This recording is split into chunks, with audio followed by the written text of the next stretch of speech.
Welcome to tonight's episode of Storm King's Thunder, where me and a bunch of my nerdy-ass friends get together and we like to play Dungeons and Dragons. Dungeons and Dragons. Tonight we are in session 39 of our campaign. Last week where we left off, the party, having narrowly escaped the Vonendod, the dragon-slaying colossus that the fire giants were constructing, they had just apparated onto the deck of the Westwind Wyvern to see the Vonendod partially collapsed within the now destroyed forge that was Ironslag, plus the red dragon with a severed wing limping out and sort of bellowing triumphantly, however grievous its wounds are. Safine, upon the deck, was very impressed with all of your fuckery, managing to take down Vonendod, Zalto, Jordana failing, and maybe not take down the dragon, but incapacitate it at the very least, which is no small feat. You guys had managed to rescue two former slaves from Ironslag. One, Brahm, was a smith who you had freed from the cages and was more than happy to repay his debt to you in his service, telling you that he was a master smith and could even bend mithril to his will. The second was Akanaria, a personal prisoner of Duke Zalto, imprisoned within his hammer, who said that he believed, through a rumor, that she was the descendant of the Ruby Dragonborn, or excuse me, the Ruby Dragon, an extremely powerful godlike figure that many believed to be just myth. After some persuasion, the two agreed to follow you back to your hometown of Nightstone, and the Westwind Wyvern also picked up several slaves that you had freed. Marengo of the Sky Pony tribe, several elves, dwarves, gnomes, and humans that had been imprisoned by Zalto that you had freed from their slavery and servitude.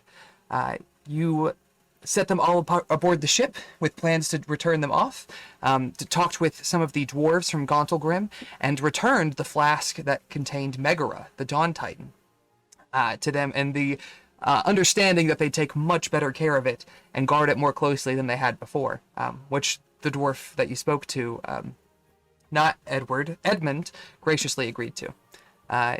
You guys then teleported back to Nightstone, much to the surprise of many of the people around your town. Daphne met and was charmed by Safine, as Safine tends to do, and told you sort of the updates of your town, that the Rogue's Tavern was in the works, that the Ranger's Lodge was in the works, that the Temple to Helm had been completed, and not more than just a temple, it was also a barracks and a stable, and now houses the Helmshooves Cavalry, led by Captain Phillips. Captain Phillips introduced himself and seemed to be very thankful to be serving under Vindicator Stonespire, who is very quickly became a near legendary figure within the Church of Helm and the Order of the Gauntlet. You guys also spoke with Helena briefly upon finding out that Davos was getting a ping of celestial energy from her. Very surprised, he decided not to fully pry, but spoke with her and tried to get some information. Afterwards, you guys proceeded up to the keep to speak with Donovan, who had told you even more about the Nightstone. After leaving the fragment with him, he was able to find out that the demon was Asmodeus, that the giant you knew was the Dodkong, an ancient necromancer of the stone giants who was alive during the 1,000-Year War. He also told you that this stone that you gave him was not a fragment at all, but rather a keystone in a way, a piece that seems too perfect to be broken off, and he believes might be a key to getting the rest of the stone to function properly. He seemed, you guys were sort of suspicious at his knowledge of this and how quickly he's unraveled these secrets that are centuries old. And did some questioning and insight checks, but everything came up good. He seems to be very genuine in what his research, his interest was with the research. But you guys did agree to keep a close eye on him and have Daphne and your spy Osvius both keep a close eye on him. Safne, yeah, now copyrighted. With that, you guys set to find out more about Gideon's disappearance, and spoke to many of the tribe of the Blue Bears that are now sort of the boys' family as well. upon talking to Revna and Hydia, neither of them had much knowledge about it, but Revna did know that morning she saw Najal, as sort of an outcast within the tribe, exiting the forest just a few hours after Gideon supposedly has disappeared. She led you to him, who was rather begrudging to cooperate, and did not seem fond at all of his father, Gulbrand. But with some discussion, he did reveal that the last person to see Gideon, within the tribe at least, was Edensaw, the lorekeeper. Davos and Najal had a bit of a heart-to-heart, where Najal actually shared some of what he collected. A first for him, and perhaps a step in the right direction. Proceeding to Edensaw, you got achievement unlocked, you're right. Proceeding to Edensaw, you guys found out that the boy was being questioned, as all Uthgardt are, of their history, their past, their how they came to be with the tribe once again.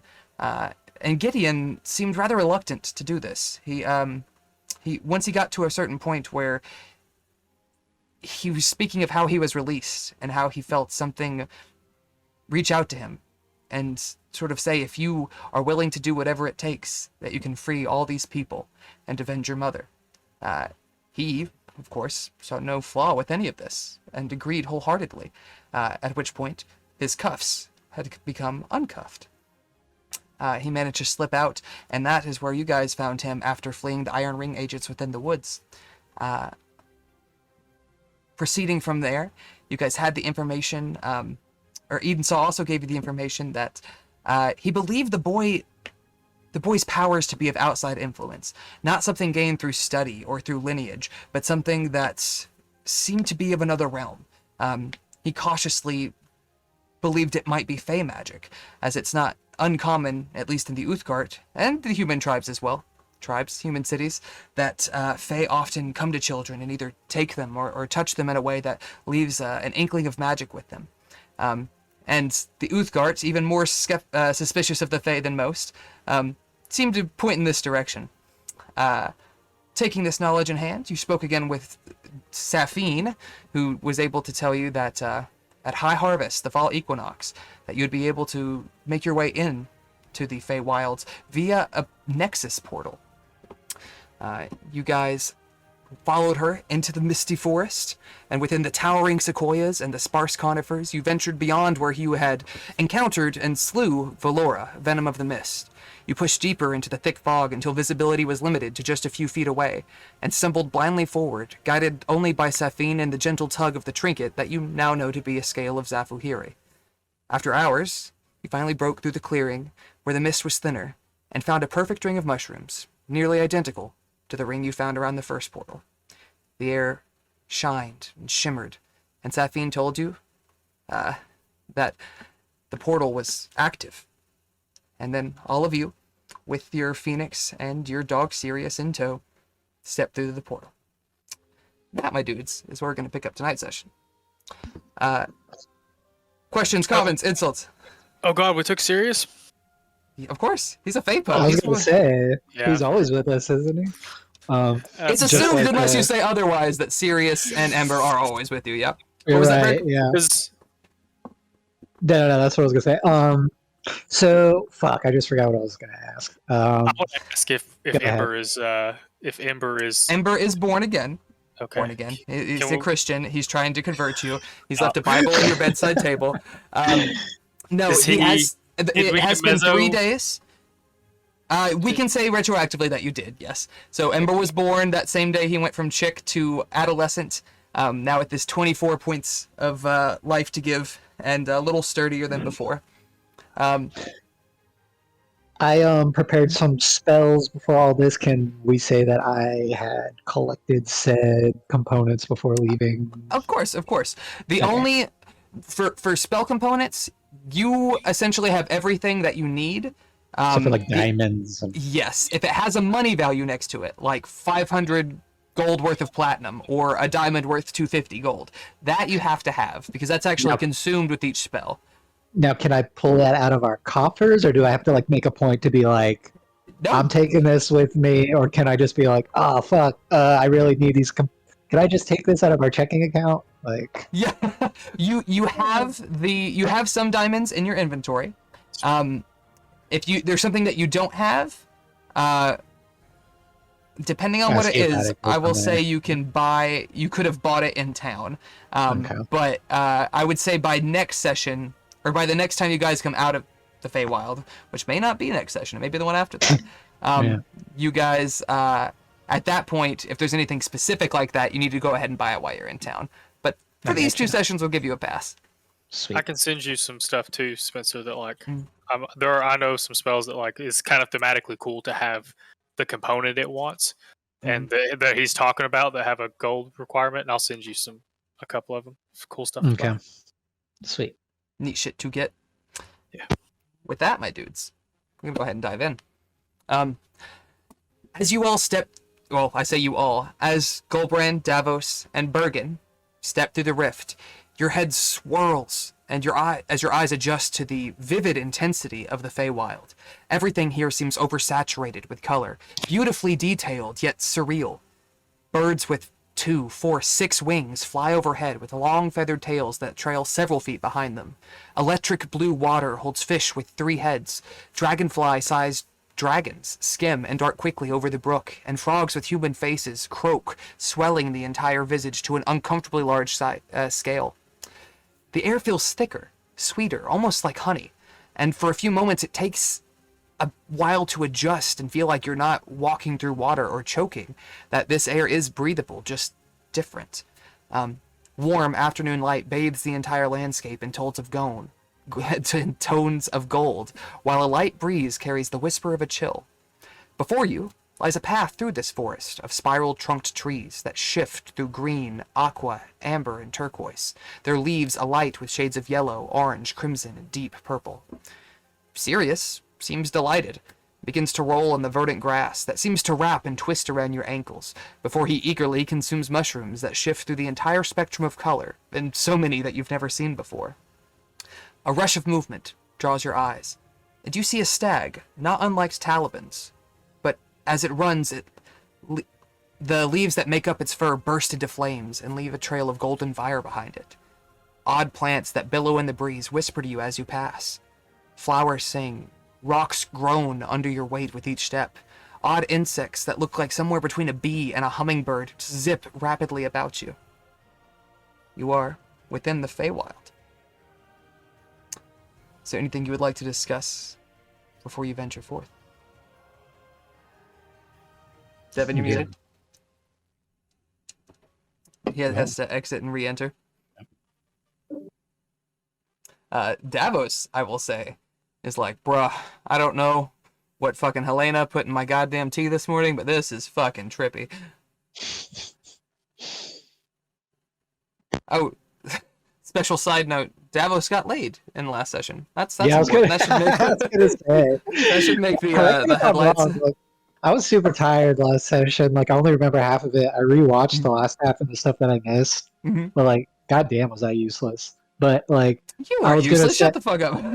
damn near. Like, I contributed so little. I was basically there just so that we could have a sesh. But, No. but yeah, like, when we started this, I was like, did I dream that Davos got laid last session? Did that really happen? 100% true. Yeah, I realize now I should have let him, like, I narrated they went on a very cheesy date. They went out, they had dinner, they had a good time, blah, blah, blah, fade to black. I should have let Davos lay, like, this is how I woo my woman, because, you know, him of all people would come up with something absolutely ridiculous. I lay out a blanket beneath a bed of stars, and then I begin strumming on my lute, which is the only thing I am wearing, and would have been fun shit. Devin, do you have a voice once again? Try to kill that background and see if it'll work. It may be fucking with some shit. Give him just a second before we carry on. He's still the only one this happens to, so I don't. Did he say he thought it was a hardware issue? I don't recall, to be honest. Mayhaps. Hard to say for sure. I'm going to lay my kids down. I'll be right back. No, go ahead, dude. So what new spells did you pick up, by the way? I'm curious. Oh, shit, yeah. Anything, okay. like, particularly exciting? I mean, utility-wise, yes. Thematically, not really. Detect good, evil, and good. Oh, cool. Tongues. Locate object. Ooh, that'll be very useful. Yeah, I almost picked up locate person, but maybe next time. Mm. What is it? Divination? Yeah, divination. Oh, yeah. I forget if that's the I still like ask It's a like question. scrying. Yeah, it's Oh, like ask yes, a yes, yes. specific question. I think those are the big one. Oh, holy weapon. Just because I Holy figured weapon. yeah, just stack the fucking radiant damage. But, Oh, okay. Oh, we That's- hear you now. yeah. Oh, damn. Okay, no, that's pretty solid. Yeah, those are the highlights. A couple cantrips, Toll of the Dead. I like this. Oh, Toll the Dead is very good. I love this. When you cancel the holy weapon, that it does a burst of damage. That's pretty solid. Yeah. Neat. Hmm. All right, Devin. Are you muted again? Fuck, it looks like it's doing the thing. Oh no, Devin, what did you do? You dingle shit. Do you have another headset? Can't hear you, buddy. Hmm.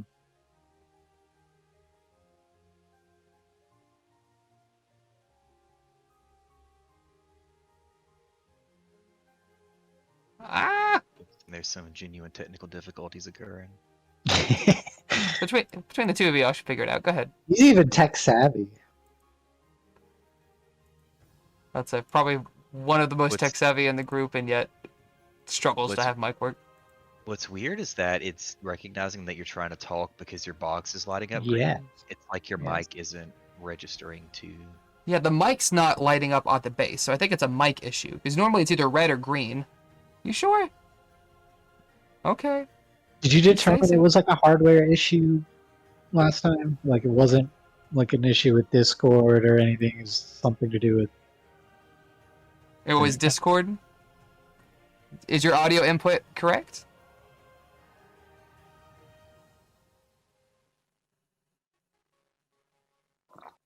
Womp. Well, fuck, I could continue, but we need you to talk, like.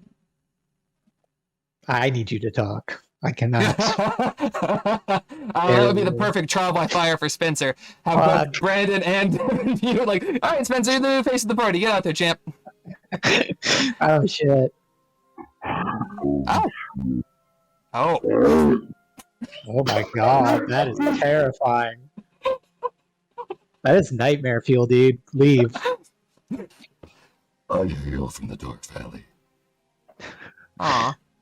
That's disappointing. I sound normal. Talk, Devin. Ah. Oh, y'all can hear me? Yeah. Yes. Now if I could just get Discord to open again. You sound like a fucking straight up demon at first, dude.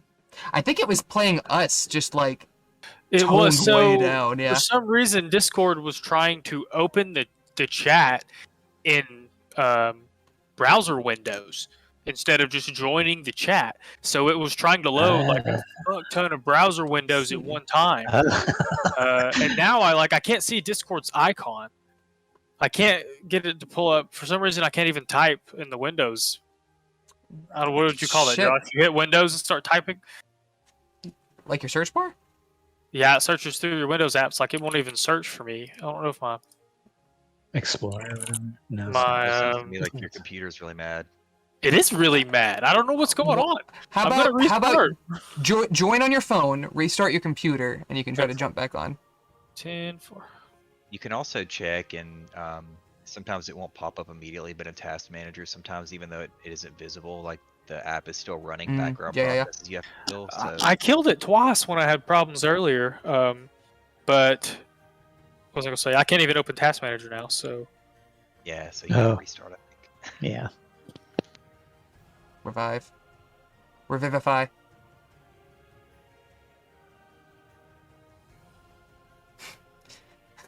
Okay, now I need like, the stereotypical like, oh, I got sucked into the computer or the internet, sort of sci-fi trope.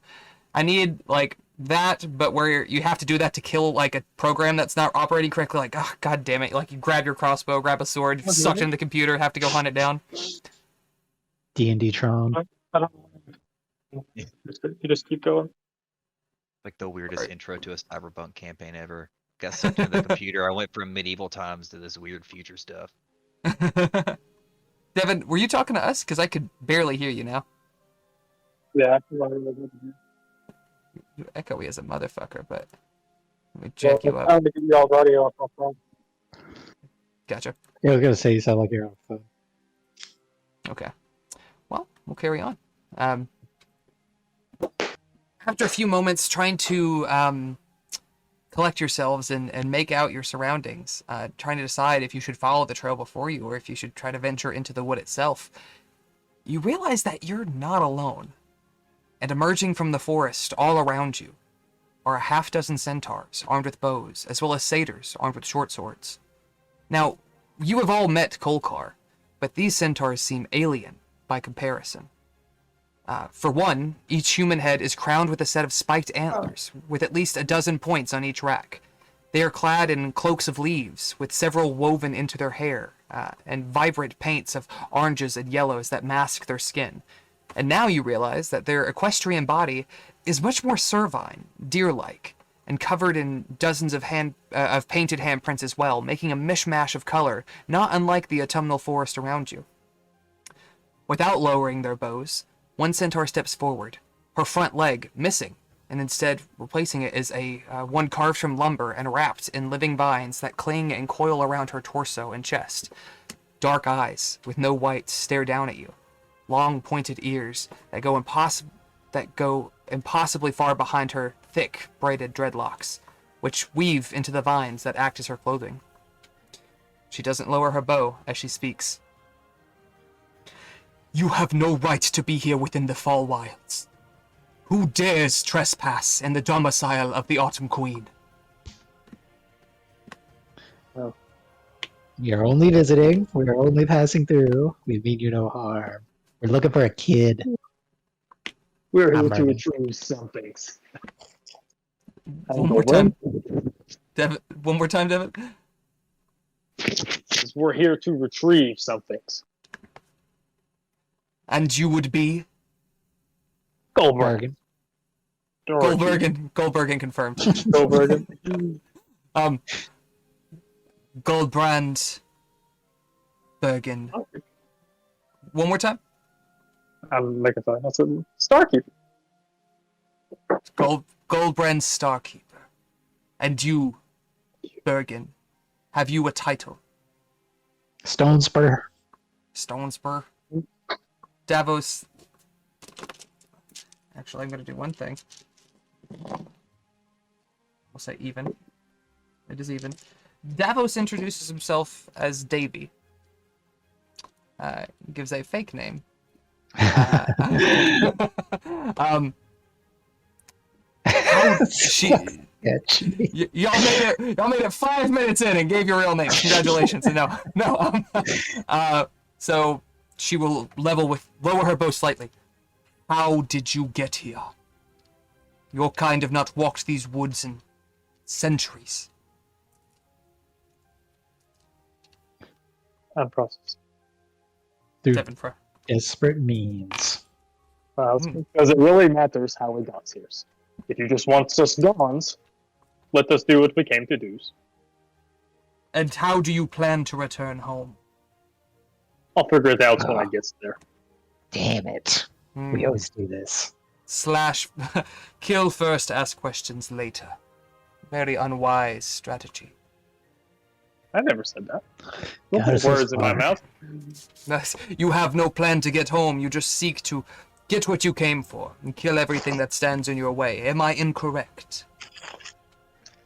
You're half correct.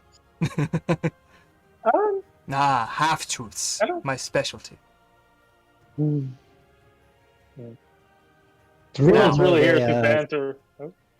There's really more of like a seek and retrieve kind of operation. We're not really looking to kick up too much dust or stir any pots if we can help it. Your mere existence has stirred the pot. Your kind have not been here for eons. For you to be here now, something must be amiss in your realm. You will come with me to the Autumn Court and speak with the Queen. She will decide your fate. How many of these people are there? There's 6 centaurs and about a dozen satyrs. You're looking at maybe 20-ish people. We're going with you. Good call. I'd say the satyrs don't look particularly stocky, but they, none of you have ever encountered one in person before, so none of you really know what to expect with them. You are led through the vibrant forest to a grand hickory tree, well over 70 feet high, and wreathed in golden yellow leaves against a red-orange sky of clouds. The brook you walked alongside seems to originate from behind the hickory and pours down 2 waterfalls on either side of the massive tree. I'm gonna drop some stuff into chat. What was that? I said Roman stops being a bot. What else is new? Can I ask this chick how she knew we were here? I assume it's a chick. Yeah, a chicken. I don't know why, but I did. No, you're right. Oh, whoops. I think I put that same one in there twice. Okay, there we go. Did I do that same one twice? I did not. All right. So the top picture is sort of the general vibe of the Feywild. The bottom picture is this hickory tree itself, although in a fall setting. The brook that you followed seems to originate from behind the hickory and pours down to form 2 waterfalls on either side of the massive tree, making their separate ways through the forest. And as you draw closer to the base of the broad trunk, you see a menagerie of marvels before you. Dryads and peak bloom of red and orange leaves stare as you approach. An owlbear stands tall and inquisitive, its massive eyes cold and unblinking. A flock of small dragons rest on the lowest branches and stare down to you with bright eyes. A small, hunched figure with a dark beak protruding from a shadowed cowl follows you as you pass. 3 small, one-eyed creatures perch on the high, twisted roots of the hickory, jagged spikes sticking out from their backs. Pixies hide behind leaves and flowers as you pass. Squirrels, elk, foxes, and other woodland creatures eye you with a surprising intelligence. And little men made of tree bark, armed with spears, stand ready against a backdrop of beautifully dressed elves. Or like elves, but not quite. Those of you who have studied the Feywild, perhaps Davos, would know that the elves who stayed within the Feywild are known as the Eladrin. They are dressed in outlandish and ornate dresses and suits and warm golden palettes of color, and have sharply magnified facial features. Large, dark eyes, long pointed ears, and radiant hair that drifts about their form as if underwater. Each is striking and beautiful, but none more so than the figure seated on a throne woven of the hickory's roots and beset with huge bronze flowers. A vibrant crown of autumn leaves rests atop dark locks of hair, which frames the face of a woman, mature though not withered. Black slanted eyes and high cheekbones rise over a demure nose and tightly pressed lips. A long dress, the color of rust and sandstone, covers her entire figure, save for 2 lithe arms adorned with golden bands. The centaur that is leading you bows deeply, cutting you a sharp look, as if to say it is foolish not to. Do the 3 of you bow? Yeah, Bergen definitely would. It's on brand for Bergen. Yeah. Davos will, if that sways you at all. I don't really think Goldbrand would, but he's going to. Okay. You all bow. He's learning? Is that what you said? Yeah. That's also a first. That's also a first. Wow. The centaur, as it's bowed. Forgive me, my queen, for interrupting your libations. These outlanders were discovered within the forest, and I believe them not to be of our realm. This is Goldbrand, Starkeeper. Bergin, Stonespire, and Corbin Davy. flexes. Whispers erupt through the court as the Autumn Queen's eyes narrow at you curiously, before relaxing into a bemused look. Fret not, dear Kalianna. Your bringing them here was no folly, and I thank you for your sense of duty. Please, rest a while, and eat before you return to your watch. The centaur, still bowing, backs away several feet before rising to her full height and joining the mystical creatures that now surround you. The Autumn Queen stares across the three of you. Tell me, you are not of this realm.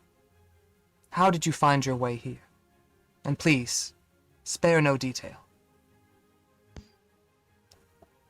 Corbin snorts.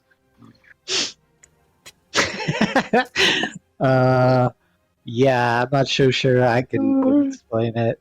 I know I'm a bit of a magic man, but I'm not like a magic man, you know what I mean? I don't This think is the most the Bergin thing details ever. are important. Oh, they are very important. As how you got here will tell me how others may come. It is not required for you to tell me, but it is not required for me to be hospitable either. I would prefer if we kept it Mutual. mutually beneficial, indeed. Okay. Yeah, You go ahead. start with the things you already knows. And I- then we can tell you some things you may already knows. Excuse me. Make a persuasion check? Yeah, make a persuasion check. I'll say Davos will That's give you like- advantage, because Davos is trying to do damage control on everything you say. Well, give me just a second. I just got my computer back running again. But just meta talk, Devin, to everyone else, is that she may or may not know about the holes in the veil, but she has to know something about Azazel, and he has been over the veil twice. So she knows more than she lets on about us being there, or at least she must have some knowledge adjacent to it. I don't want to tell her that the veil is ripped, but I don't want to lie to her either. Oh no, I forgot to cast that spell because my computer was broken. We can say that you did retroactively, but it just gives you advantage, yeah? It gives me advantage on like insight checks and stuff, or wisdom related things. I see. We'll say that you have that active, but your persuasion checks were not good. It's a 2 and an 8. She will say, I am ruler over this segment of the Feywild. I am under no inclination to share anything with you without first receiving something in turn. After Goldberg's fumbling, I just kind of step in front of him and explain how, what's his face? Azazel? Giannis, yeah. Oh, was that Azazel?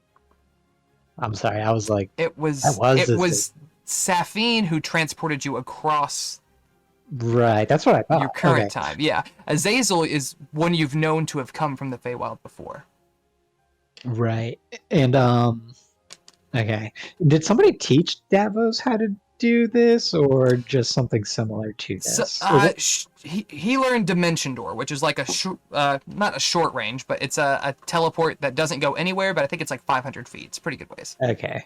All right. And that's irrelevant to this. Okay, so yeah, I don't think I have any problem sharing with her that Safine brought us here. Okay. Unless you think that is a problem, Goldberg. I think it will make it a problem for her. Like, if that's... I don't know. Make it a I problem think for if we think Safine or that's- for the...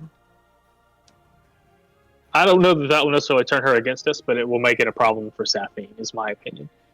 Do you That's what think I think. Goldberg? Do you think Bergen would know that? Be aware of that?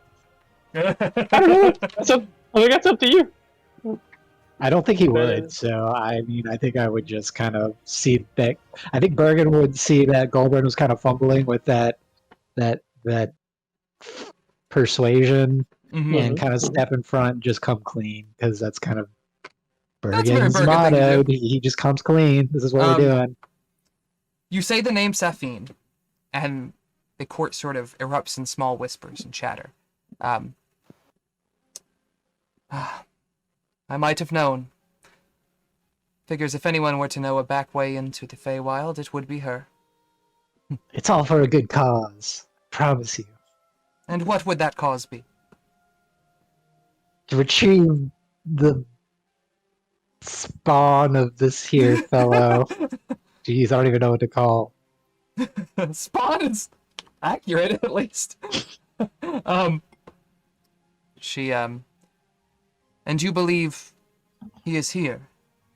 That, like so many of your so-called fairy tales, that one of us have snatched him and taken him away. Is that so? We're not sure that he was snatched or if he chose to come. Even if he were to choose, how would he find his way here? This is High Harvest. I understand that you likely came from a point of great power within your world, while the veil is thinned. Thus, why you appeared within my domain. Yeah, I mean, correct me if I'm wrong, but I don't even think we know how he got here. You don't, yeah. Oh, is Devin alive again? Barely. Actually, looking at him, he might just be propped up against his chair, yeah.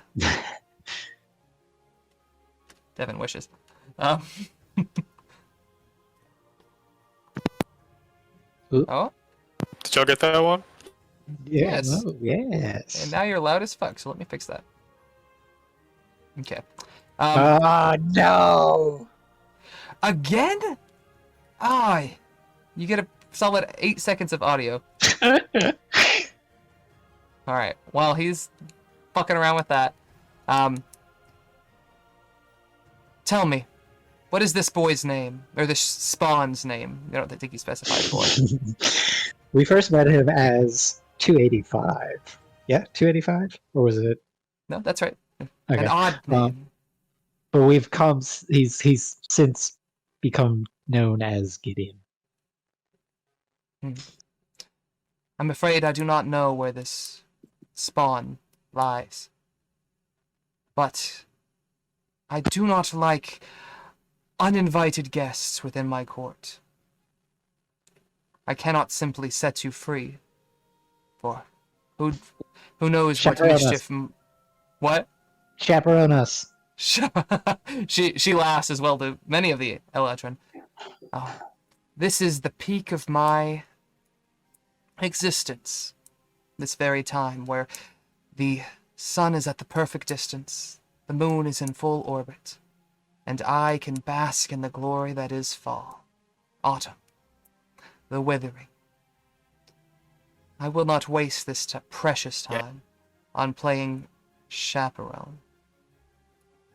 Well, not you personally. Tell me,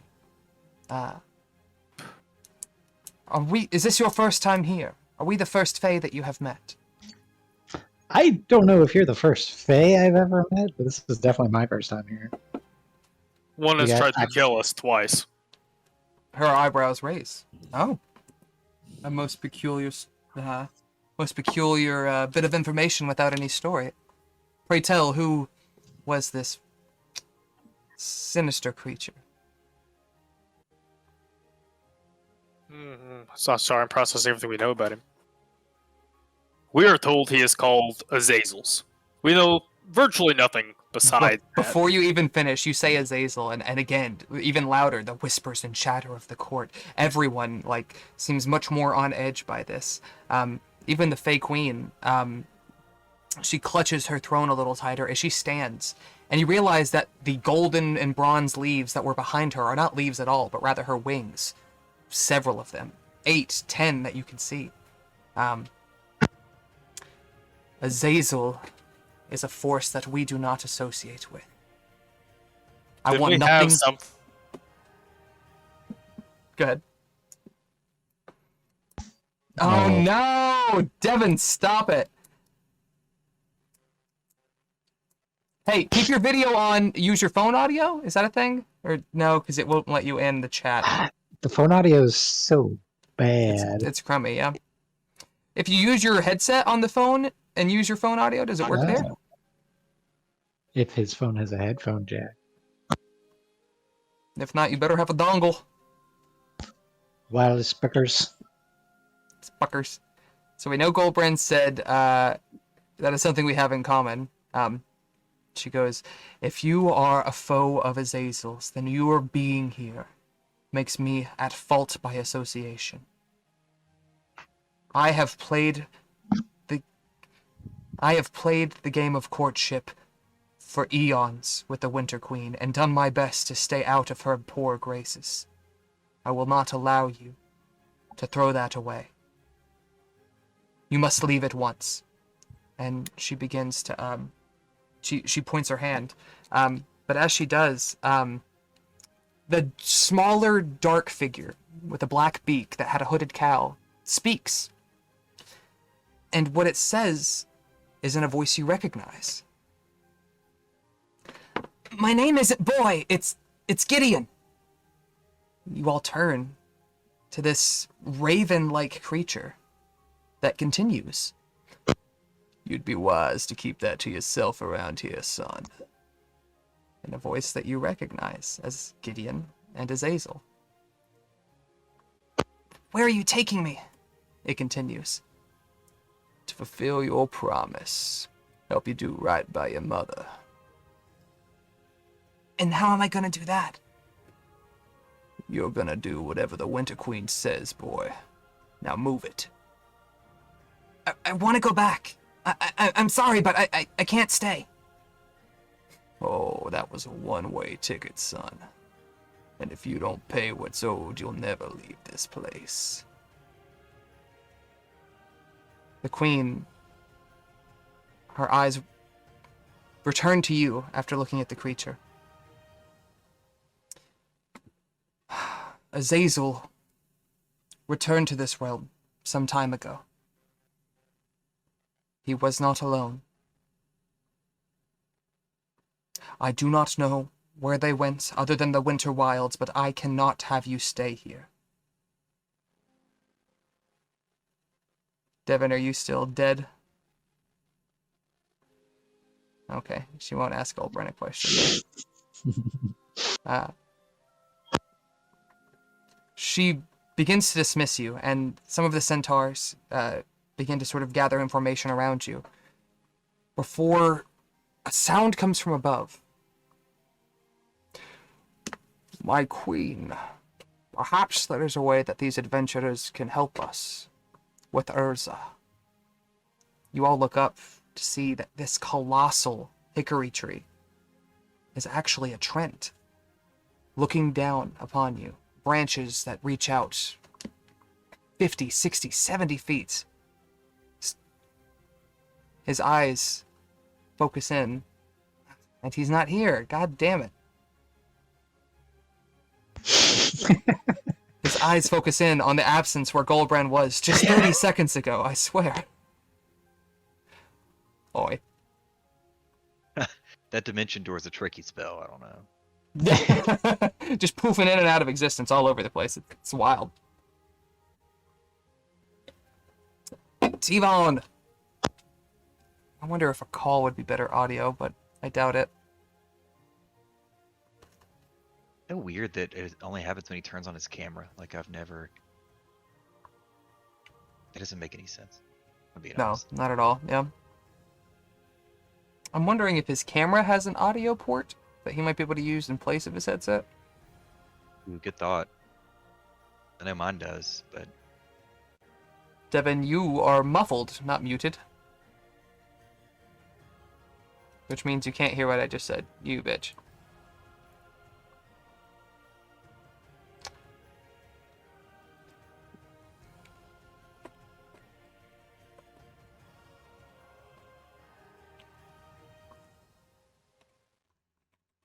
Oh boy. Okay, that's can hear good. you for now. Don't turn on your camera. We'll see if that maintains. Tell me about it. What was the last thing you heard? Not even sure. I know that we mentioned Azazel. I think it's the last thing. The crowd really liked that. And then she didn't really like that. And then I mentioned we had an enemy in common. That's about all I got. Okay. She's told you that she does not want you within this realm if you have any ties to Azazel, friend or foe. And then the darker hooded figure with the black beak spoke in Gideon's voice and Azazel's voice and relayed a conversation it had overheard where Azazel was apparently taking the boy to the Winter Queen, and Gideon was reluctant, saying that he wanted to go back, that he made a mistake, and that Azazel explained, that was a one-way ticket, son. The only way you're getting back is by doing whatever she says. Now move it. The Autumn Queen admits that she knew Azazel to have returned, and not alone. Didn't know for certain if this was the boy you were searching for, but your mentioning of Azazel seems to have sparked fear, distrust, paranoia within the group, within the court that is assembled. She once again tried to dismiss you before the hickory tree behind her began to speak, and saying, perhaps there is a way that these adventurers can help us with Urza. This one, the tall one, the one I believe is called Gulbrand. I believe that he has the fortitude necessary to deal with such a beast. He can take care of a thorn within your side. And in return, you can provide them with a way home, which you want them gone as well. So a win-win situation. The Queen ponders this for a moment. If either of you would like to say something, particularly anything in the last 2 minutes, Devin, that you may have been here for or not. Before the tree even spoke up, I was going to be like, Bergen pleads with the Queen for any way to seek approval in her eyes. Whatever bitch thing needs to be done.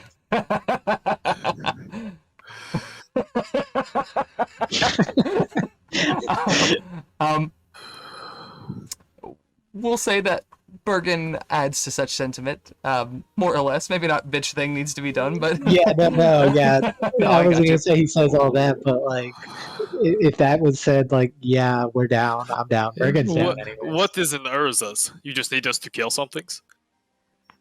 I guess it really depends on Devin or Goldberg. The Queen nods. It is a spirit, also not of our realm, that has terrorized the entirety of the Feywild, I believe, but particularly my domain. For you to remedy its existence, either by slaying it or returning it to wherever it came from, would be a great boon to me.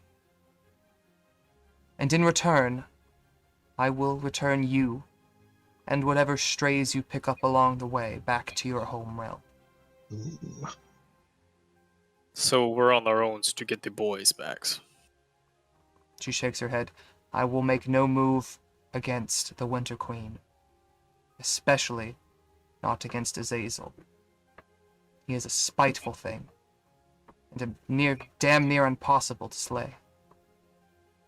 If we kill him here, will he stay dead? She smiles. Do you know what Azazel is? Knows. He is more than a mere Fey. He is a Feywild. We knew You that. did know this, yeah. Yeah, wait a second. He is I born know. Goldberg will say, I know we've killed him twice. in your realm. I don't like the sound of that, but I'm not going to say that. You're not going to say in your realm or not, or? No, I'm just going to say we've killed him twice. No, she's asking you. In In your realm? realm? Oh. Well, yes, but... She, The only true way to kill a Fey is here, within the Feywild. But he is not fully Fey. Part Fiend, he must be slain in both of his realms, severing him completely. Interesting. Slaying him here would be a boon to me, but I will make no such agreement For if it were to ever reach beyond to the Winter Queen's ear, she would have this entire court slaughtered. Don't worry, we would kill him anyways. She smiles. I hope your strength is even a fraction of your arrogance. This dude lives to kill, and he's hella strong. Hella strong. Flexes. It's what they do. Never mind. She, Me too's. What's this thing you once killed? And wears, I guess. She turns to Kalianna, the centaur that escorted you here. Says, Kalianna, please, escort them to Urza's range. The only thing I can tell you is that whatever this creature is, very few have seen it and survived. We know it to be incredibly massive, powerful, strong and swift, ruthless, and seems to have a particular taste for fey flesh. Say fucking rocks, I'm going to shit some bricks. One of the rocks beneath your feet. No, it's not one of us. Indeed. Good. I mean,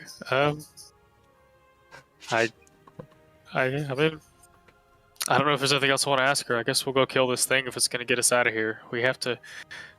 Are you able to tell us how to get to's winter? The Winter Wilds are not far from Urza's range. I believe that Kalianna can point you in the right direction once she delivers you. Once you have found your whelp, return here to the Fall Wilds. We will send you back to your domain. Do you find this agreeable? I reckon. It is acceptable?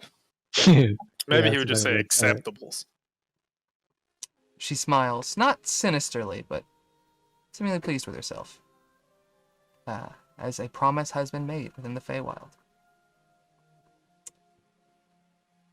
The centaur, Kalianna, begins to lead you away from the court. He watches all the creatures stare you down as you leave. And as you pass just barely out of earshot, you hear them once again whispering, chattering, talking. Kalianna takes you deep within the forest.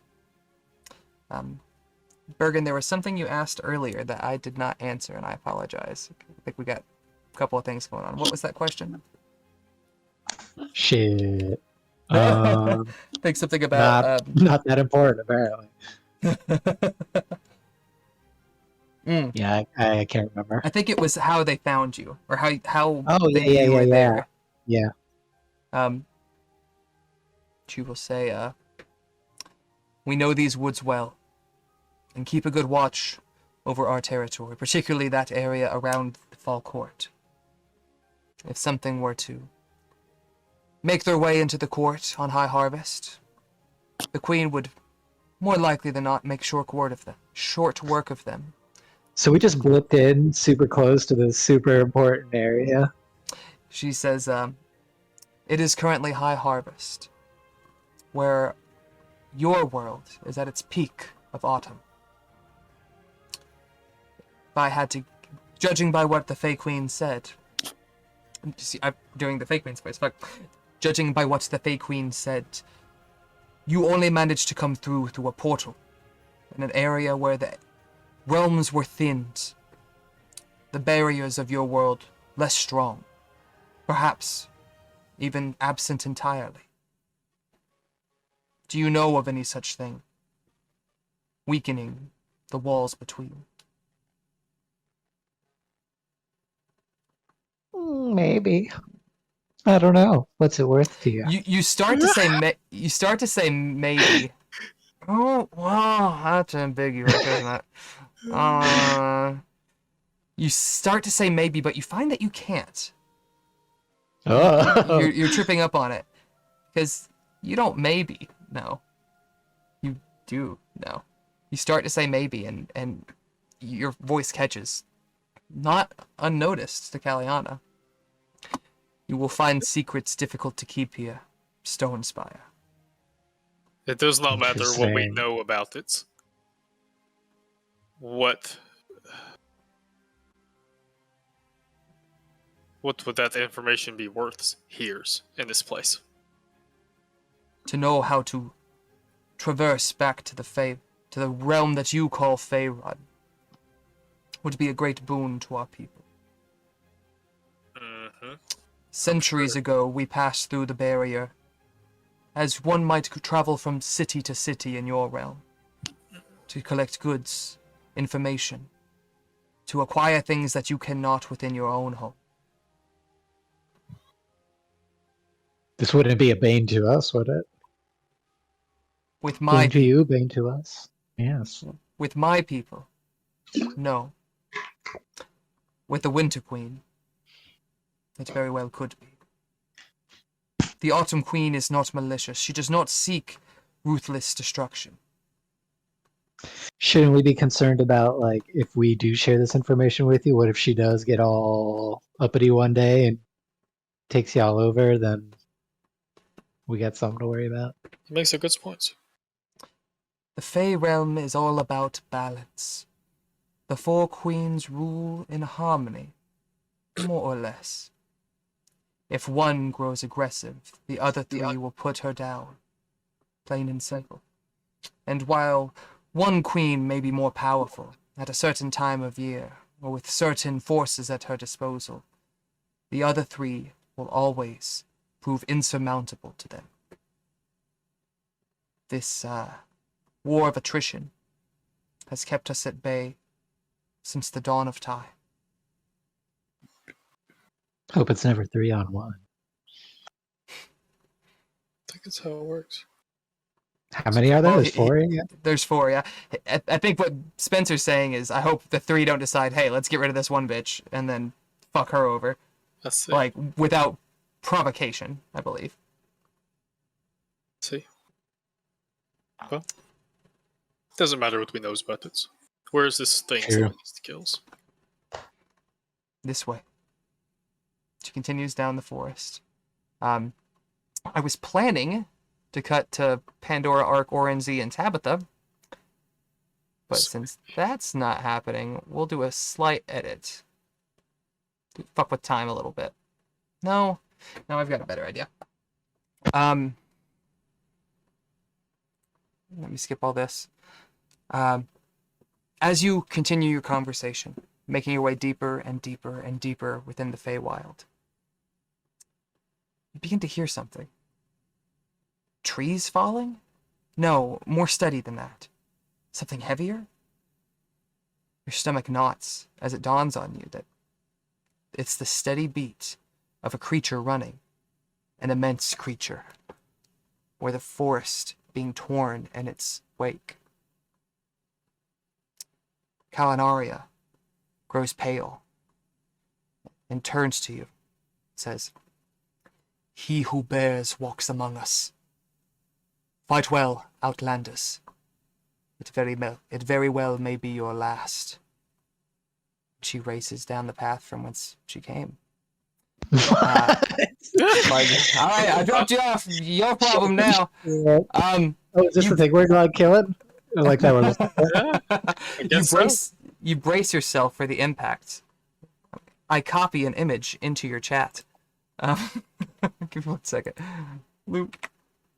You brace yourselves for impact, trying to pinpoint which direction it's approaching from, but the thundering sound is growing louder and louder, and it's bouncing off the forest in odd ways, and it's not until dozens of creatures emerge from the forest, racing away at breakneck speed, that you have an inkling of where the beast is approaching from. You all turn as 3 towering trees are knocked easily aside by an ethereal blue blur. What now? An ethereal blue blur. Send, damn it. Thank you. And stare up at a blue translucent spirit unlike any you've seen before. Standing on its hind legs at perhaps 40 feet tall and covered in a thick, shaggy blue fur is a horned bear.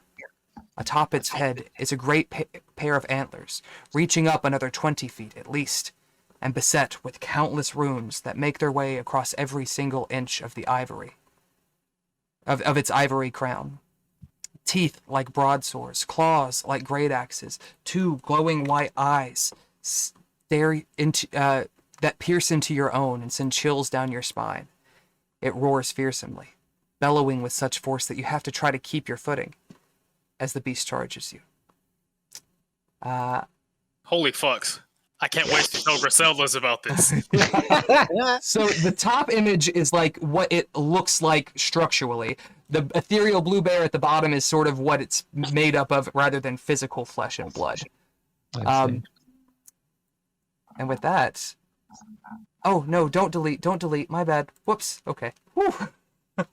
We're going to move some tokens here. Fucking, hey, bye. Hello. Hey, bye. Yeah, kind of. Let me move this up here. I love that you remembered the name of that too. I thought of that while I was prepping this. Yeah, it took me a minute. I had to dig. All right. Boy, we have so much help that we're so going to need that we don't know about. Yeah, it's not evident yet. I was going to have it encounter them, and then they have a round of combat, and then transition to you guys, but we're going to do it in the reverse. You guys are going to have a round against this thing, and then the reinforcements will arrive. That does change things for Orin and Tabitha, but we'll burn that bridge when we come to it. Yeah, let's go ahead and roll for initiative. Ding, ding, ding, ding, ding, ding, ding. Also, this says polar bear. Ignore that. 20 for Bergie Boy. Oh yeah, I'm sure it's not no fucking polar bear. No, no. This thing doesn't exist in the material world. Or any world. Until now. Excellent. Alright. Can you run Davos, Devin? Yeah, I'm working on getting you pulled up. Or will your entire computer setup crash? I don't know. I'm wondering about it. Let's find out! I don't think my computer's angry anymore, and that's what counts. You say that. Discord might only be slightly angry. Ooh, that's a nice little rumble. Rumble. I think I heard us talking about upgrading earlier this week, and it was like, no. Really was like, bitch, what'd you say? Loop 12 for the Dawnbringer. Alright, that'll do. That'll get you in there. He gets to add more to that than the polar bear does. So that's actually going to be... Oh god, I don't have track initiative. Oh, thank god. It's a pain in the ass, isn't it? Alright, Bergen, you see this immense creature come barreling through the woods, smash aside these trees, and stare down at you. It snarls as it begins to charge towards you. What do you do? Oh, after I shit my pants, Good man. Alright, I'm gonna pop a spiritual weapon. I'm just trying to figure out which level I want to do. Let's do a 4th. Oh, why so tiny? Watch out. Oof. Alright, Lightning McQueen. Oof. You conjure your spiritual... Where do you want it on the map? Think it's within 30 feet of you or 60 feet of you? Maybe 60 feet. Double check here. You could get within range of it for sure, but... Within precisely. 60. 60 feet, okay. Where you Yeah, want it just moved? right in front of its face, just to like, Okay. yeah. Little Look at here. me, look at me. You conjure the mace, and it swings, but does not make impact. Do you have a bonus action? I don't think that I do. No. At the end of your turn, Urza uses a legendary action to go 5, Get 10, 15, 20, 25, 30, just within Goldbrand's area, and it's charging. Goldbrand, make a dex save for me. You have advantage because you're a Goliath and you're a bullshit. Because I'm a barbarian. Oh, you are correct. Thank you. Gross. Neither of those passes.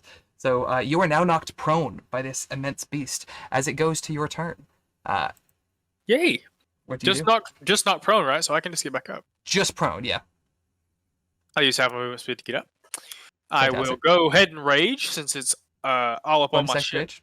Gotcha. Action.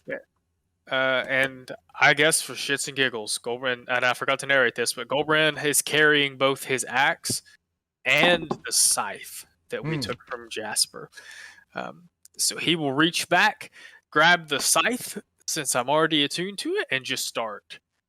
He takes it out and just takes 2 big swings. Yeah, it knocks him down. He pops up, does his line of bloodweed, and just screams. And he didn't like that. Not happy. I like to think like you were prepping the bloodweed as it ran into you, and then you actually like cleave into its leg and use that to like pull yourself up. Assuming I hit it. Like a. Yeah. Did one of those hit? Both hit. Barely. Both hit. Roll some damage. 17. 16 for 33 total. That's not right. Fucks yous. As you do this, it's going to use its second legendary action to make a bite attack at you. Do it, bitch. 17, which I think hits Golbrand. Yes. You take 12 piercing damage, halved to 6. To 6. With that, it is the bear's turn, who is furious. Also, you have to technically move because you're in its space right now, so you have to move at least 5 feet. Interesting. So I could move away from it and let it smack me. I don't want to do that, though, because... I'll try to get here. I don't think that will matter. But... Okay. The bear, still on its hind legs, goes in for a claw attack against BERGIN and Golbrand. We're going to say, Golbrand, that you're the shiny one. That's a 20 to hit Golbrand and a 12 to hit BERGIN, so you got lucky. Golbrand takes 6 slashing damage, and it's going to go for its third attack to bite at Davos, because it's within his 10-foot range. Yeah, 10-foot range. Davos isn't really on a square. You're right. I'll set him up a little better. That's a 28 to hit. Davos takes 15 points of damage. I have to do that on his token. As we go to... What's his max hit?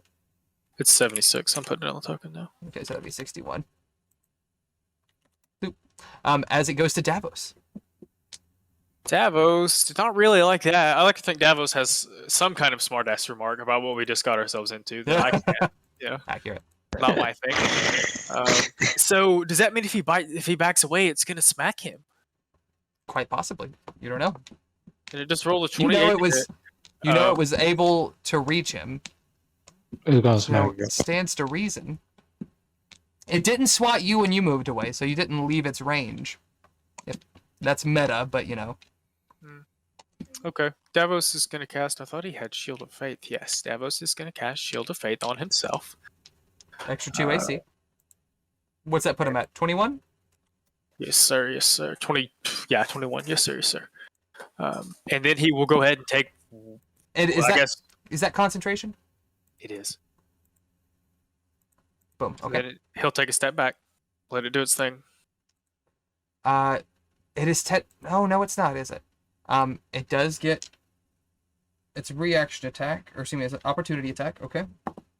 21 to hit, 15 damage. Or excuse me, 12 damage for this one, so it should be 49. Anyway, he's away from it now, so he will... Can he...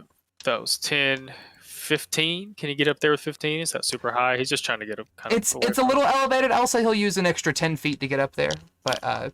25... Let me this way, so we're not... I think he still has his action, yeah? Yeah. He's going to Guiding Bolt it. Roll it. And at what level? Just regular, while he's not here. Did that do the 4th level? That's not what I wanted to do. Well, it critted, so either way, that's pretty fucking solid. I think that is just the 1st level. 15 and 14, so that's 29. I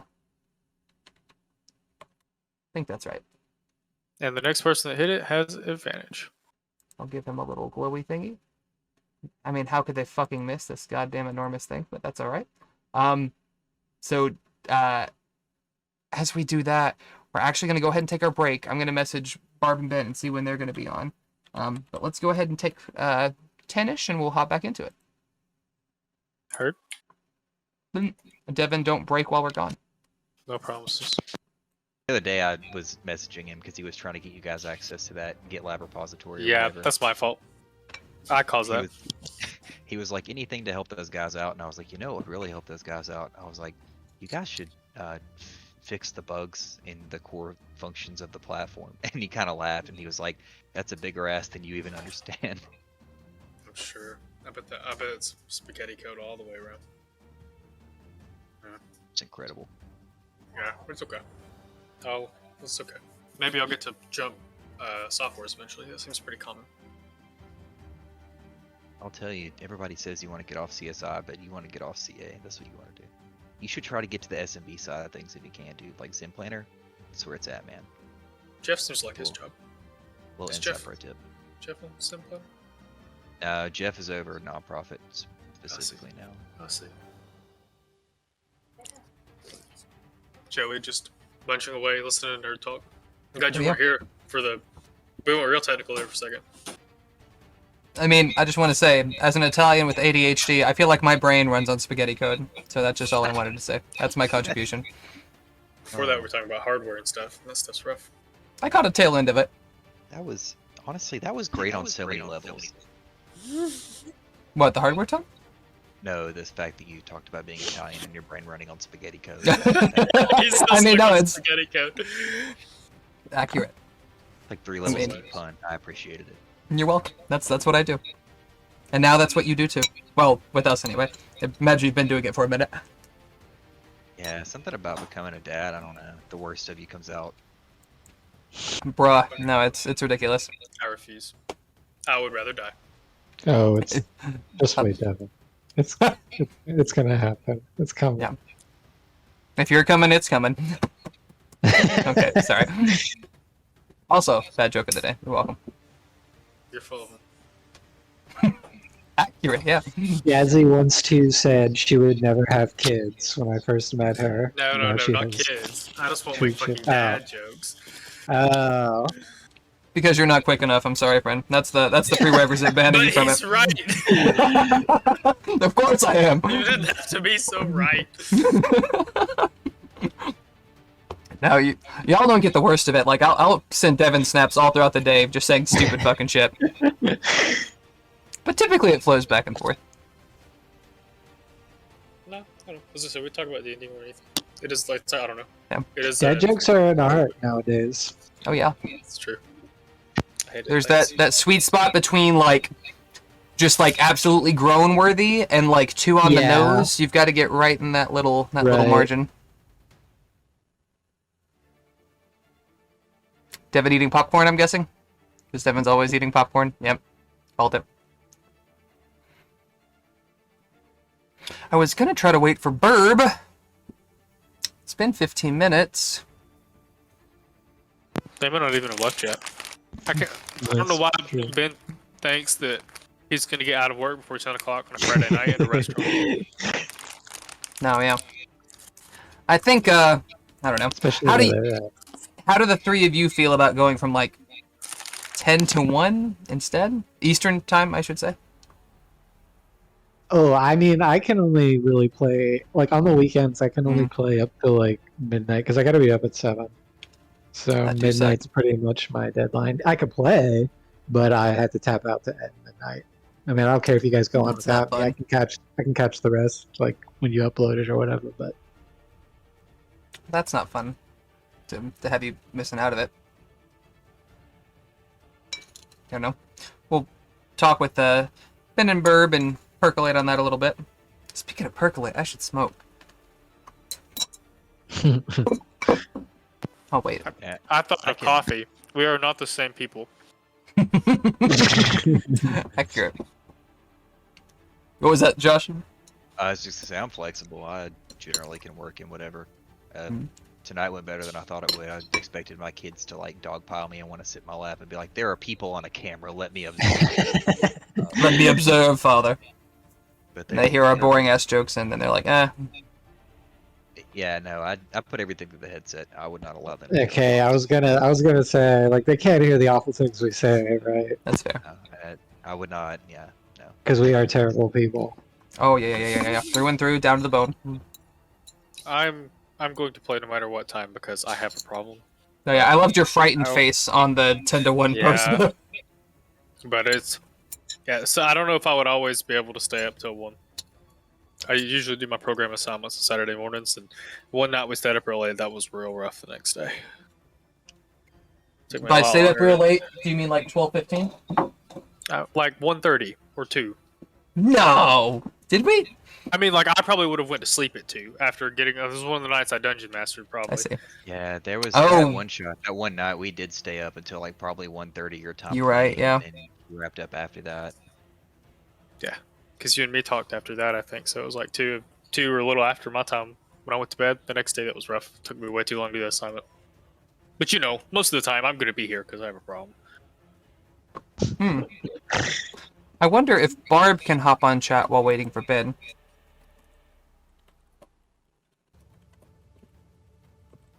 Who should I open in the meantime? I've got both of them open on my end, but if you want to open one and or both. Well, we want me to open the other 2s? Orin and Tabitha? Oh, Orin and Tabitha I have. The I also other have two- Akanaria up. I cannot open Pandora if you'll open her.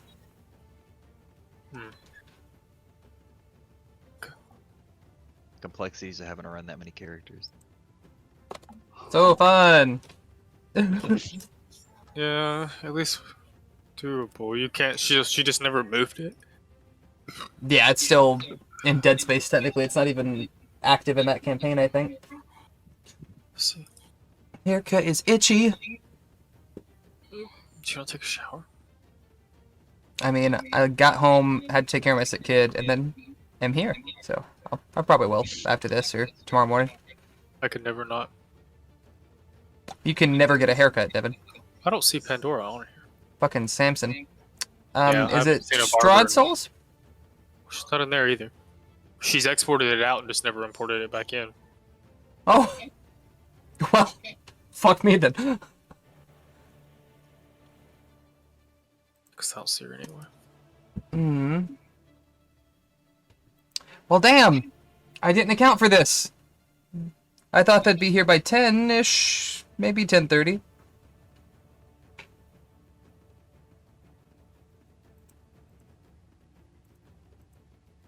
Yeah, I don't see her in... I guess worst comes to worst, we could just excuse me, keep taking rounds with that bear. Yeah, I don't want Josh to have to sit idle, but I guess he's sitting idle this way anyway. Fuck. And that, children, is what we call a lose-lose situation. I'll tell you what we'll do. Fuck. Without Pandora, though. Okay, I know what we'll do. Devin, can you run, I've got Arc pulled up, so let me grab Orin or Tabitha. If you run Ark and Pandora, quote unquote, I'll run Tabitha and Orin because I know what they're gonna do. For Josh's sake, as you guys wandered through the winter wilds, as it's now come to be known, you're very weary. You've been afraid to eat anything that you find because you're especially hesitant after dealing with the hags, but also just unfamiliar with everything here. You're not sure what is poisonous and what is not. You sustained yourselves by rationing the sparse bit of food that you had before, but after countless hours walking through the dim twilight, you are growing exhausted. And a new light appears up ahead between two cliff faces, and it seems warm. A campfire, perhaps? You draw nearer. And now that you are close, you realize that it's not a campfire. Not the reds and yellows of a flame, but rather a forest in peak fall. Air that, while not warm, is far warmer than where you are now, seeps through the craggy pass that separates these two environments. It seems welcoming, tranquil, and far less dangerous than the wilds you've encountered thus far. You briefly talk it over and decide that even though your destination is within the winter wilds, perhaps it would be best to cross to this area to get some respite. You make your way through the tight passage and come into a vivid and beautiful forest, bright and warm, with skies and shades of amber and lavender, with no creatures in sight. And all of you slump under the weight of your exhaustion. Not long after doing so, you hear the chatter of something, trees falling. No, more steady than that, something heavier. Insert monologue from earlier. As you see several feet away, a giant blue blur charge by and smash several trees down. And you hear the sounds of combat erupting. Spells being cast. Cries of pain as the bear comes down with incredible ferocity. And catching a glimpse of the people it's attacking and realizing that they are people and not fey creatures. You realize that they may very well need some help, and perhaps can help you in turn. With that, the 5 of you rush in. We're not going to go with initiative. We'll actually just pick it up with... We'll start with Z, and let Z have the first move since he's present. Okay. What do you do? Let's see. Just so you know, I can't move my token. Oh, that is most unfortunate. Let me fix that for you. Can you move that one? My assumption... No, I can't move that still. I will fix. Ping, though. Yeah, my assumption is that the creature, since it sort of blasted past us, is not aware that we're sort of like coming up on the side here. You are correct. Try that now. Don't know. He may have to be the one to do it. Oh, you may have to claim that character sheet too. If you look on the characters tab, down toward the bottom you'll see Z. You may have to get how to claim them from a player perspective. You have to assign him as a player. I've assigned him as a player to edit and move, as well as a player to. I think he has to drag it. Go to that character sheet. Yeah, I was that gonna he's say talking drag about. and drop it. Oh, Yeah, you're right. Don't You're right. grab the token, but grab your name itself after the hyperlink lights up and drag that. If I drag one, can you use it?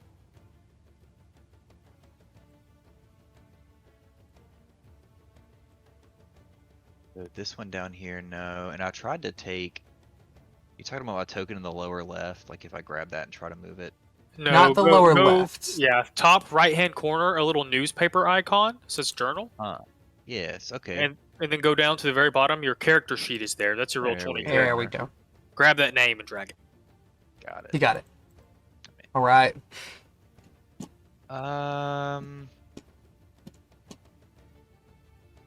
Let's see here. Excuse me.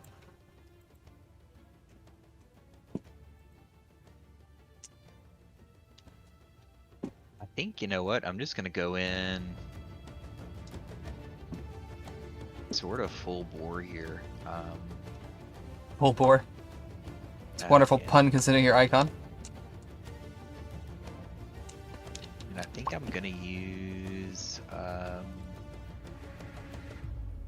it's a 15-foot cone. So my assumption is that I can kind of approach largely unseen, but I'm gonna have to get pretty close. About 10, 15. Within 15 feet of it now, it's freaking gigantic. Yeah. Yeah, I'm gonna try to use Burning Hands and see what's up. Get it. Yeah, roast it. Is that a spell save or is that a roll to hit? It's a It looks like spell save. Okay, so a dex save for this big fucker. He meets a 15. And I will say, you extend your hands and this spark of flame appears between your palms and bursts out into this flamethrower. The fucks. About to hop on Hatchet. Good to know, Barb. And send forth a cone of fire, drawing his appearance to the rest of your attention. And as you do, the flames almost, as they brush up against the bear, they almost coil away from it before your persistence pays off and it sears it. You gather it has some type of resistance to magical effects, for lack of a better term. Not direct resistance meta-wise, but With that, we're going to go on to Orin. Orin, chanting behind you, is going to approach 5, 10, 15, 20, 25. He's going to climb up onto the edge of this rock here. He's going to cast off a fireball at 4th level. Try to... Oh, I can't cast it. That's dumb. Not from his sheet, probably. It's because he had the spell. Let me do a long rest real quick. Which, by the way, Z, if you did not before, please do. I proactively did that because I assumed. I made an assumption. Bless. That's a fuck ton of dice. A 15 save again. Oh, you spell that is not successful. You watch as this cone of flame comes out of this a person who appears almost as if a fire giant in humanoid size. And then from behind them, a dwarf stout with a glowing green amulet fires off a large fireball that erupts behind the creature, catching it in the radius. But the damage does not seem to take full hold. Excuse me. No, the damage does seem to take full hold. 36. The bear roars in frustration as it turns, and it's going to use its reaction to... it's going to go to bite at you, actually, Josh. Does a 28 hit? I'm going to assume yes. That's 12 points of piercing damage to you, my dude. As we round to, we'll say, Tabitha. Tabitha, seeing that magic is not having quite the desired effect, frustrated, takes her crossbow, and she's going to try to fire off a blast of it. Oh, come on. Why don't we do Damn, that? we're fighting. There we go. That's a burb. And yes, you are. You guys have just strolled up through the Feywild. The Winter Wilds that you were in, you came up to an area where it met up with seemingly another part of the realms, a more autumn portion. And upon going through, saw this immense bear, 60 foot high when it's standing on its hind legs, just tearing through this forest and clawing its way through these trees, fighting 3 strangers that you haven't met.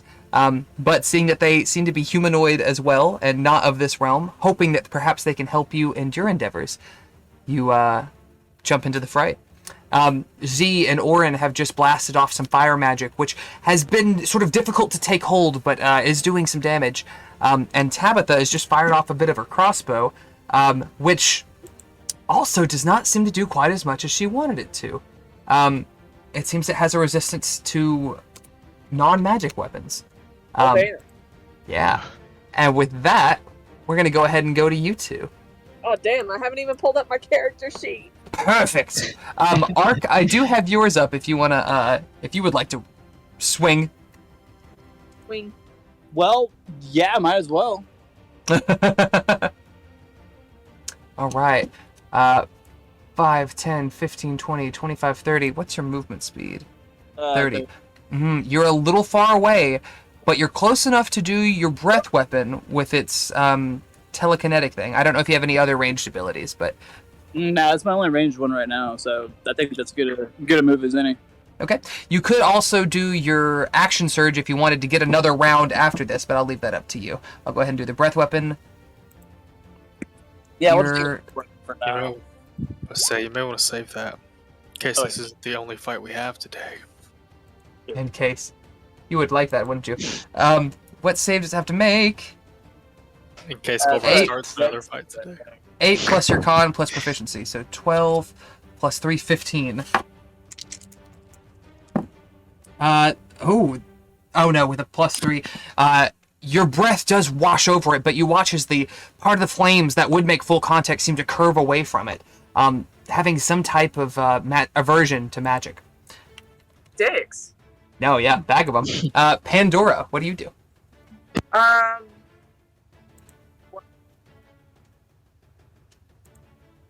What? I think you cut out. Am I?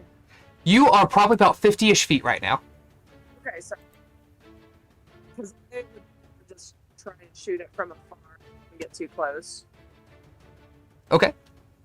Use my little bow, my little pew pews. 5, 10, 15, 20, 25. We'll say there's an area where you can get some sort of partial cover behind some trees here. We'll say you make your way over there. Fire off your bow. Boo. More pews. Pew pew. Pew pew. I just realized I did not properly use my movement at all for my turn, so Hmm? you're welcome. Oh, it's okay, dude. I totally forgot to attack my last turn, so you're all good. I'm sorry, though. Thankfully, you're at the start of the initiative. We'll say that your action was spent shitting yourself, because that was narrated as well. Yeah, and that's the thing. Like, I'm almost You're- never first. Like, I usually always You're- roll like one. That's and fair, shit for yeah. initiative. Like, You can't, Oh, unfortunately, fine. can't swing a mace while passing a log. That's two things that don't stack up right. What you got, Panny? Oh, did you fire your bow? Yeah. Oh, I did not see it over here. Yeah, because I'm still pulling it up. Oh, I got you. Oh, that's fine. Rip. Yeah, my really fucking slow. Oh yeah, we can't actually see your character sheet to roll it because it's not been put back into the campaign. Yeah, because that's what I couldn't find it didn't pop up the campaign for me to add it, so I don't know what I need to do. I'll resend you a thing like this. Yes. It worked for me. Burr. We just gotta get through that link again. Burr Like, the Barbarian. He's running behind everybody. is she a barbarian? No. I need to run a barbarian named Bird. Barbarian. It's You have Nepeta still. I do have her. Oh, that's right. Yeah, she was. Was that the one that we did for Pirates? Saltmarsh? Yeah, that we were Mhm. campaign for like one session. Dude, we almost got wiped by weasels. Facts. Any luck with your burr? We may just have you roll a 20 in chat and see if it hits. Roll 20. There's roll 20. While she's getting that stuff pulled up, I can roll it. She just needs to roll 1 or 2. She gets 1 attack. Yeah, I just get one attack. Alright, 13. With Plus 5? Plus 5? Plus 6? More than that? Oh, hold on. It's almost up. I see. it's at least a +4 because of proficiency bonus, so that hits. That's good. We need to roll some damage 1d6, right? for a longbow. 1d8. Grosser. Plus her dex mod, which we'll say is at least a +3. Your bow is not magical, however. Your arrow makes contact, but doesn't seem to be a very solid hit as we round to Bergen Stonespire. You've just seen these 5 figures emerge from the woods, 3 of them casting off fire magic, the other 2 firing arrows at this enormous horned bear, which you can catch some pictures of in the chat if you haven't seen it already. What do you do, Berg? Squirrel. The Square. mace takes a swing for my bonus action. Roll it.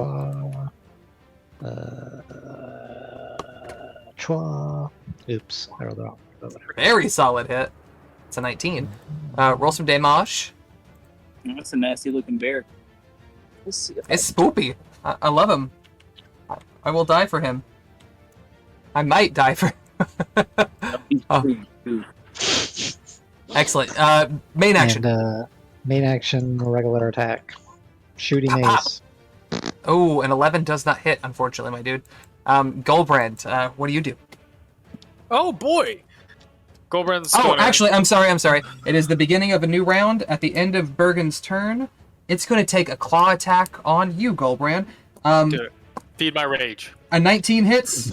Take 15 halved to 7 damage. Aww. Oh, wait, you're right. 7.5. Alright, Goldbrand's going to do what Goldbrand does. He may not laugh at this particular opponent since it's doing some damage to him, but Goldbrand's about it. He's pumped. Finally a worthy opponent meme. He's going to take 2 more swings on it. Battles will be legendary. Both hit. I don't think I have anything to buff my damage, so... 24, you do. Add 4 to that total for rage. Oh yeah, alright. 24, 28. For shits and giggles, Goldbrand will spend... Oh, just a charge? Yes, So- you can't pop multiple. That would be fucked. Well, I didn't. Its creature spends all 5 charges. Nah, to do an additional 3d6 necrotic damage. So, like, Goldbrand takes both of his swings, stops, and y'all watch him, like, grip the scythe, and this kind of black space dust kind of wreathes the blade of the scythe. It's a great scythe, by the way. It has reach. It's huge. To be big. So I'm actually going, since I can, and it can't hit me, I will bite it at its range, and he takes a Okay. second. Oh wait, this may just add damage. Oh, okay. I should have done that Yeah. the first time. Go ahead and roll your 3d6. 10. Excellent. I get half of Uh, that back. You get 5 hit points back, yes. The creature is going to use another legendary action now that it's its turn, and it's going to charge... Oh, wait, where did Davos go? Did Davos die? He's right here. Oh, he's behind my turn tracker. I'm sorry. I'll move that over here. Pull that down a little bit. It's going to go 5, 10, 15, 20, 25, 30. It's going to basically go in a full arc. Just pop a Yui. So I need Z, Davos, Goldbrand, and Bergen to all make dex saves for me. 19 for Goldbrand. Goldbrand passes. 10 for Davos. Davos fails. Bergen fails. Z, roll a dex save for me, my dude. Well, I can take a screenshot for it. I accidentally exited out of the campaign, but I rolled a 19 plus 1. Okay, no need to send me the thing. That's good. Bergen and Davos are both knocked prone. Davos does not have to make a concentration check because it's just prone, but I will put him pop like that. And that was just its legendary action. It now rounds to its turn. It is going to choose to take 2 claw swings at Goldbrand and Davos. Goldbrand's the shiny.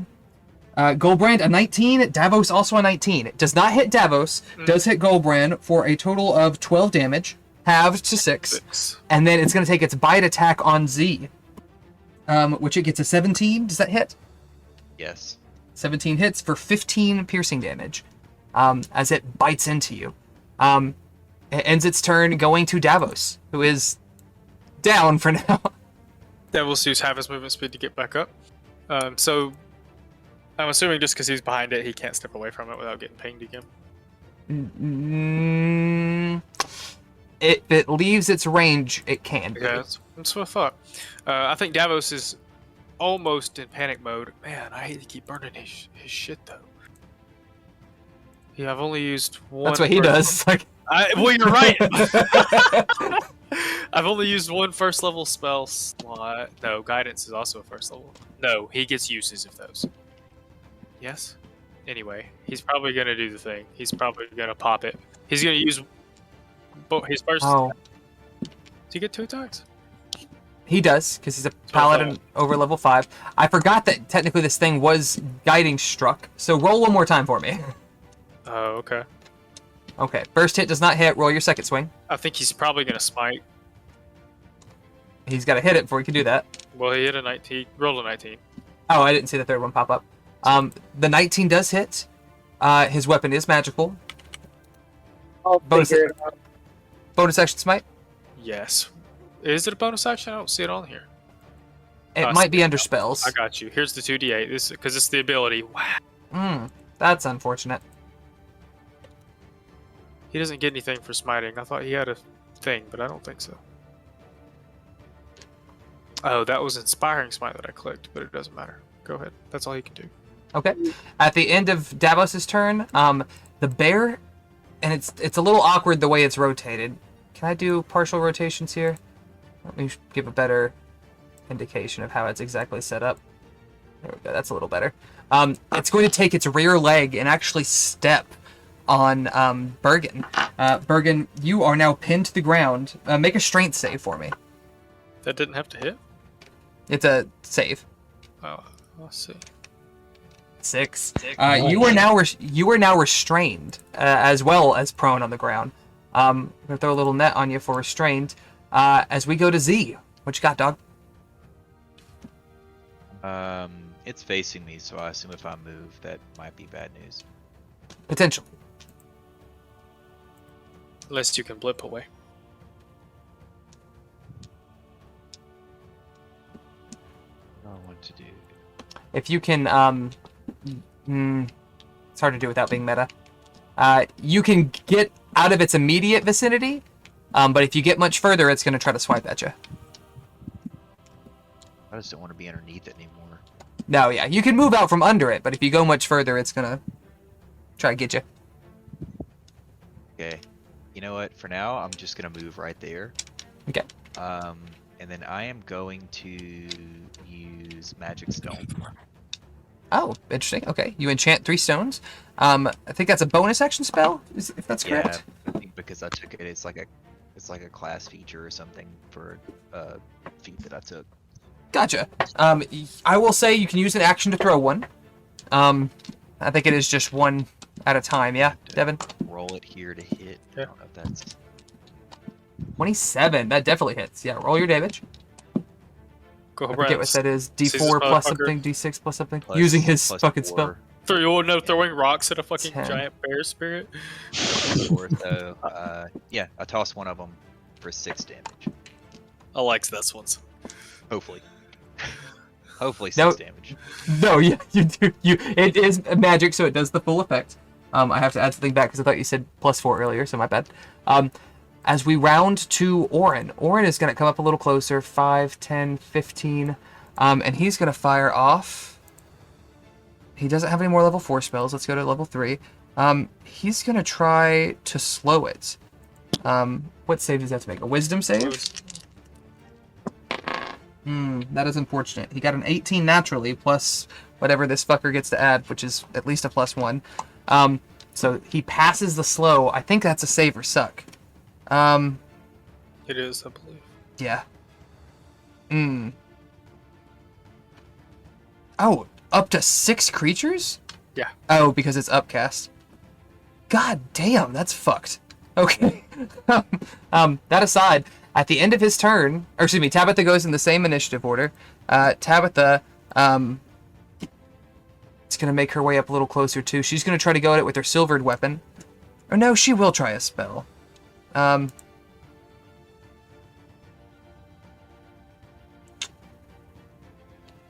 She's gonna do a shatter. Constitution save. 12 plus 4, so half of that. So 23 halved to 12 damage to the big bear boy. And at the end of Tabitha's turn, as a reaction, the bear comes down with a bite on Orin. Orin's gonna make a quick save here. Dead. One shot. I don't know how Brandon builds his characters. You're not wrong. Min-maxed. You watch as it descends on Orin and digs not only into him but the earth, and as it pulls back, Orin is gone. And you can see within this creature. It is translucent. It is not fully transparent, but you can see the bit of earth come into its mouth and fall through and crumble. And the shadow that was Orin is gone. You don't know what has happened to him. Oh, what the fucks? It don't Just seem like he's there anymore. And Jellyfish bear eat a man. jellyfish bear, accurate. You also watch as this greenish energy around its maw sort of goes down into its neck and seems to restore it to a degree. I'm gonna check one thing. Interesting. Did that just eat their friends? Go run Bergen and Davos over here like Charles Gabe. The fuck? A moment ago, this bear looked bloodied. It does not look bloodied anymore. It has consumed him, perhaps, from the best that you can ascertain. As we go to Pandora and Ark, what y'all got, bitches? Us again.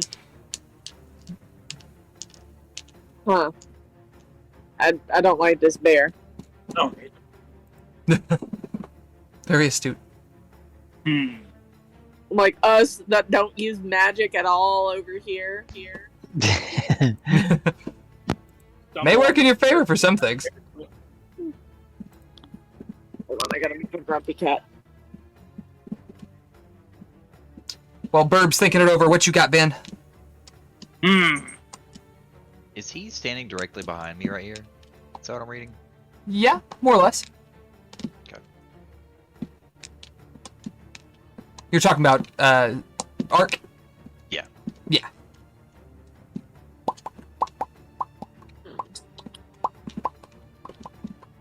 Go find you.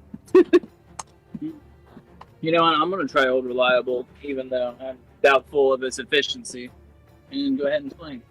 No, get it done. Can you roll that Burb, or do you want me to roll it for you? Oh, we got Gotcha. It is indeed what 19 and a 20, or excuse me, both of those hit. So that's 11 plus 9 for 20 points. It doesn't seem to take as well as you would like it to. It seems that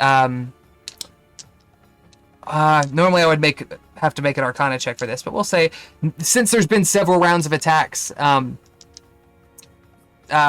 think Z would, or no, he didn't attack with a melee weapon.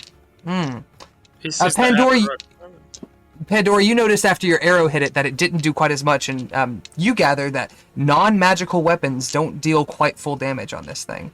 Yeah.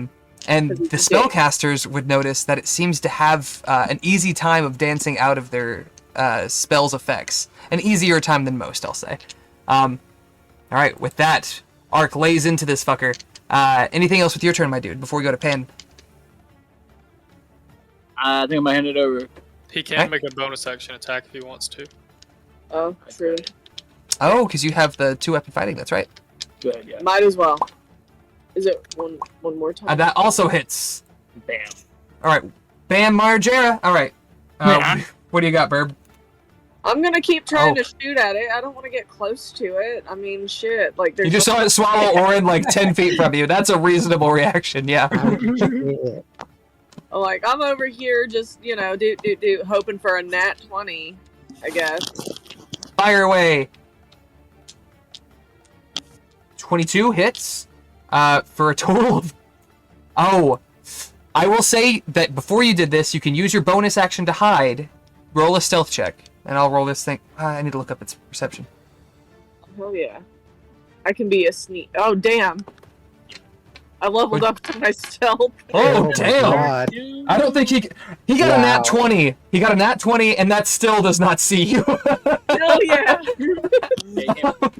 Sneaky kitty. So Kitty disappears, fires from her short bow. You're visible to it now, but you do get to add your sneak attack damage, so it's 24. Again, halved. Boom. As we go... Eden was like the equivalent of the vacuum cleaner being turned on. Yeah, you're not wrong. Bergen, you've just seen this bear devour a man whole. What do you do? Shit my pants again. Roll to shit your pants. I don't know. So, Automatic Right. pass. gaseous Could cloud or do- something. I don't know. can I do anything pinned, or do I have to like can I cast You a can- spell? You can cast a spell. If you make an attack, you do it at disadvantage. Not with your mace. Your mace can swing normal. You could use your action to try to make a strength save to get out from beneath it, but you gather it's a difficult fucking check. Right.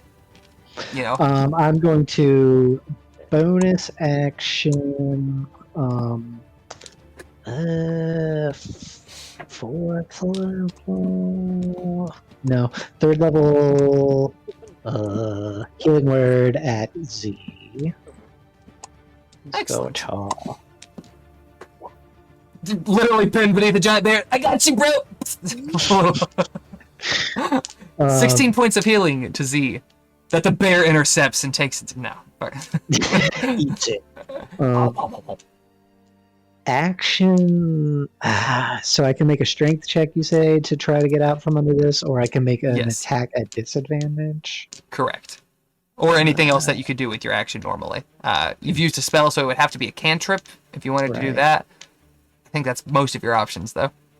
Oh, so okay. Well, yes, I just took a new cantrip. So I will toll of the dead. Oh, yes. Yeah, pop that in chat. I think that's a save.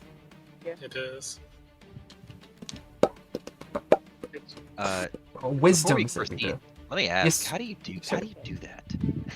So when you look at the spell, if you yeah, you have what is it? Roll 20. You have the Yes, plugin plugin, combined. Yes. So go to the So- spell in D&D Beyond and put display in VVT, which is right beneath Yeah. cast on VTT. If you click on Uh, the spell to where it brings up the sub panel, you can see it up near the name. I believe I did that already. Display No, he's everything? he's telling Z. John, yeah. He Oh, gets to make a okay. wisdom save. He passes. He got a 17 natural plus at least a 3, I think. Plus 2.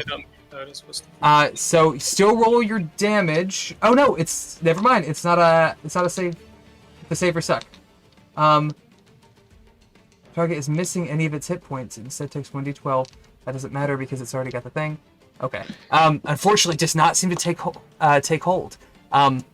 With that, at the end of your turn, it's going to charge forward again. 5, 10, 15. It knows where Barbara is. I think it'll just do these 3. It charges through Ark, Z, and Tabitha. All 3 of you make a dex save for me. Ooh. Ooh, that's rough, buddy. You are now prone. I was real happy. Bergen, you are no longer restrained, but you are prone. Hurrah. Bruh. Or did you say hurrah? Excuse me. Hurrah. Okay. Dex save for Tabby. Oh. Okay, Tabby is good. Oh no! That's Ark, hard. you are not so. I rolled a 7 on my dex. Oh baby. Wah wah. That's okay. So both of you are knocked prone as this bear rushes up behind you. Goldbrand, this bear has just left your range. I think you technically get an opportunity attack on it. Yeet! Oh no, I'm sorry. Oh, it was the ability. Keep it. It does not give. Yeah, it does not get opportunity attacks are not available. So never mind. It is now your turn. What do you do? 5, 10, 15, 20, 25. Perfect! Goldbrand's not done. 25 feet. I guess he can technically stop at 20 feet, which leaves me 25 more feet of movement. I'm going to True. light up as a bonus action and throw my javelin at it on the way, as Goldbrand does. So I guess for the 3 of you that have not heard this before, so on the run, Goldbrand actually he turns into a constellation. Like you can see what look like stars at his elbows, his hands, his shoulders. He turns into the Archer constellations, what the ability is called. So he looks like, if you ever played Magic and seen the things that are like made of constellations, it's kind of sort of what he looks like right now. He's not ethereal. He is Orion confirmed. He is. And he'll throw Roll a that javelin. away. No hit. Was that Grim Scythe from this hit, or was that from? That was the reaction I didn't get to take. I see. I will let you keep that roll. Here's the second one. The 15 does not hit. Both of your sides hit. So it's taking 15 plus 15. Add 4 to that for rage. Thank you. You popping any charges? It's a bonus action which you've already used. Never mind. I recant that. Ends as you end your turn. It's going to take its. On the Sorry, run, Jacob. Goldbrand wants to go, what the fuck happens to your friends? As you say that, the bear rears back and snaps on Tabitha, who also has to make a wisdom save. Come on. Arc right Oh. there. Ooh. I gotta double check this ability because.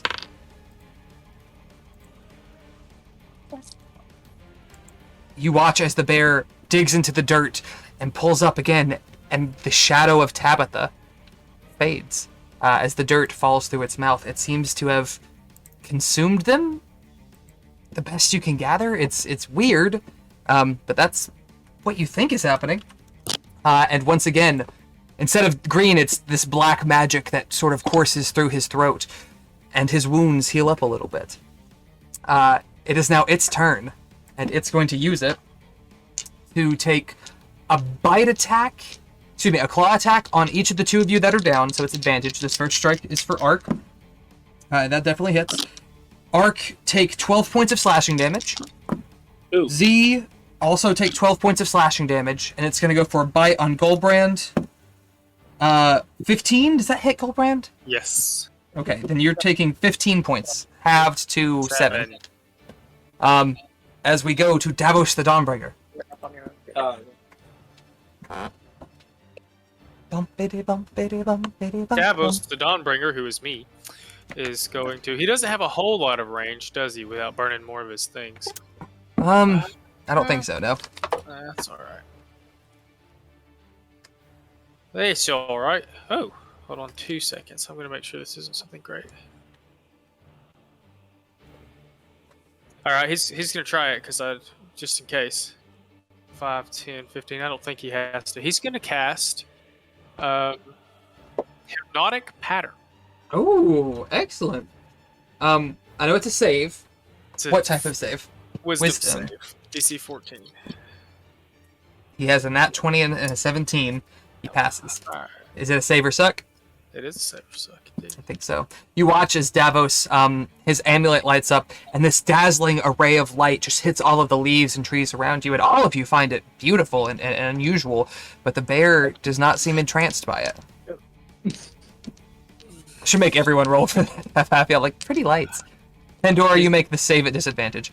He will move 5, 10. Got it. Yeah, trying to stay out of the barge pathway. He can't do anything with his bonus action, so that's unfortunately all he can do. All right. With that, we Unless round. Bardic Inspiration. He can. He'll Light of Lathander for shits and giggles. I know he gets buffs. Oh, out of sure. that, but Yeah. Okay. So it has to roll a save again. I forget what save it is. Con save? con save, yeah. Another nat 20. Fuck, that is the third 20 this bear has rolled.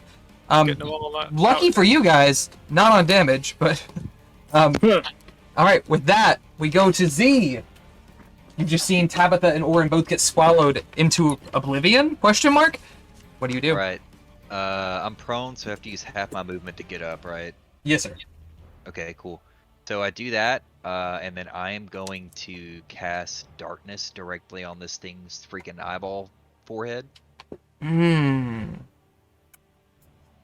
way darkness is phrased, I don't think you can target a specific creature. Put it in chat.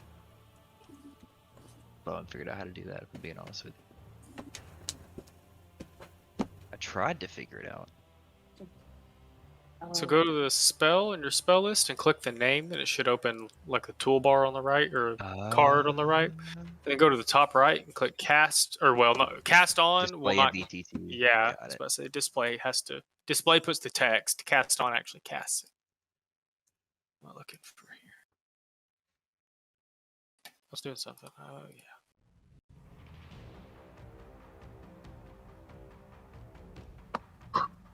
Or this is the one with the fucking horns. Yeah, so I guess I can't cast it necessarily on a creature. I can cast it on a point, right? Yeah, I think that's the... You could choose a point within its area, but if it moves again, you know it has a chance to move out of it. Yeah. Don't want to get this thing. Feels like a waste of a second level spell slot because it can move so quickly and efficiently. Fair point.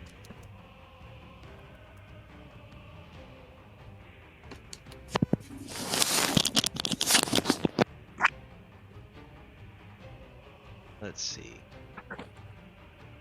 Alright, instead I think I'm going to attempt to move and just hope for the absolute freaking best. Gotcha. All right, so you took half your movement to get up, so you can move 15 feet or 3 squares. So I'm going to try to move. Can I move right here? Yes, sir. Yes, sir. Yes, sir. Okay. That is where I want to try to get. And then I'm going to use Ice Knife. Ice Knife. Excellent. Okay. Pop him. I think he has to make a save against that, actually. Or is it a spell attack? I forget. It is a spell attack. Cool. Okay. Or is it? No, so it's a spell attack for the first damage, right? And then So I save can for the pop it in second, here, yeah. And then save for the additional damage. Gotcha. Go ahead and roll your attack. So I went ahead and threw that in here. It's a 24 to hit for the initial attack. Okay. For the piercing 24 damage, does hit. That's 8 piercing damage. Excellent. And then it has to beat a DC of 16 for dexterity, or it takes 9 additional cold damage. Is that for just the surrounding creatures, or is it the original target and surrounding creatures? It is the. Well, I'll put it in here, but it is the original target. It's essentially everything within a certain radius of Cool. the attack. Okay, so it has to pass a save. What kind of check was that? It's dexterity save. Dex, that's a 19. So unfortunately, that does Beat that. not take. Does it get half of that, or is it just all or nothing? Let's see. Yeah, Yeah, it just says succeed on dexterity save or take 2d6 cold damage. Gotcha. So. Ben with his character on his shirt, loving it. Yeah. Right. All right, with that, Tabby is gone. Never mind. Orin is gone. Never mind. That brings us to Ark and Pandora. What y'all got?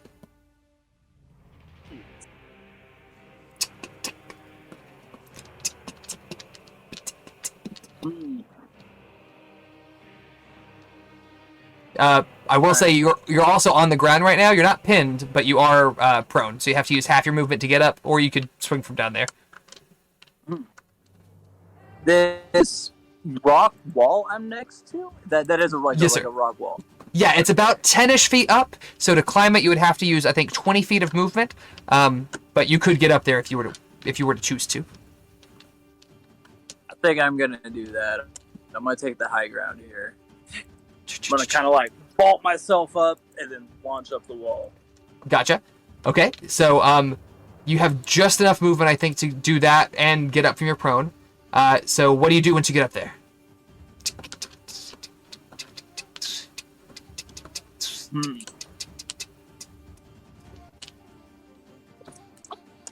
Well, Or since you- I am.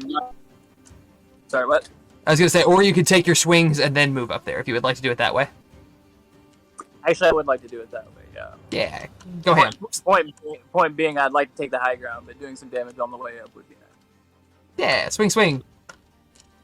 Swing, Swing, swing. swing, Swing, motherfucker. swing from the tables of my.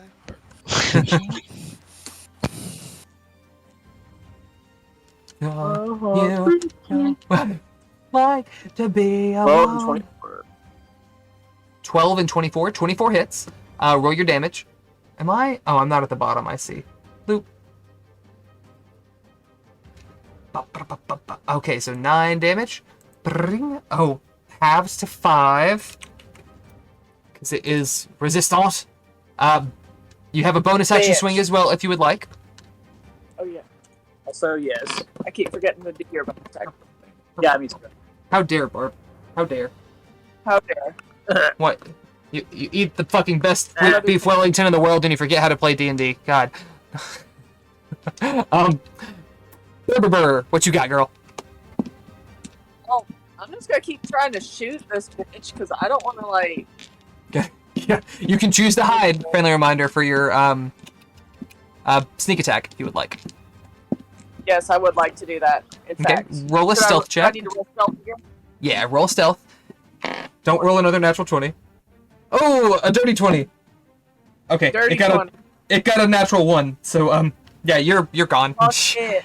Cat dimension strikes again. Fuck it. Like it keeps getting like something keeps stinging me in the ear and just like I don't know what the fuck that is. So 30 damage halved to 15.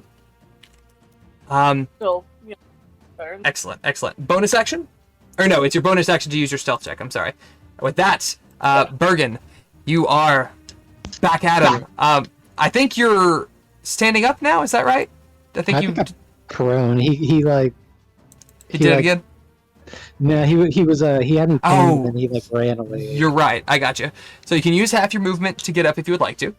I will do that, and then Okay. I will move as far as I can up to behind Goldbrand. I don't know where that would be. Maybe about there.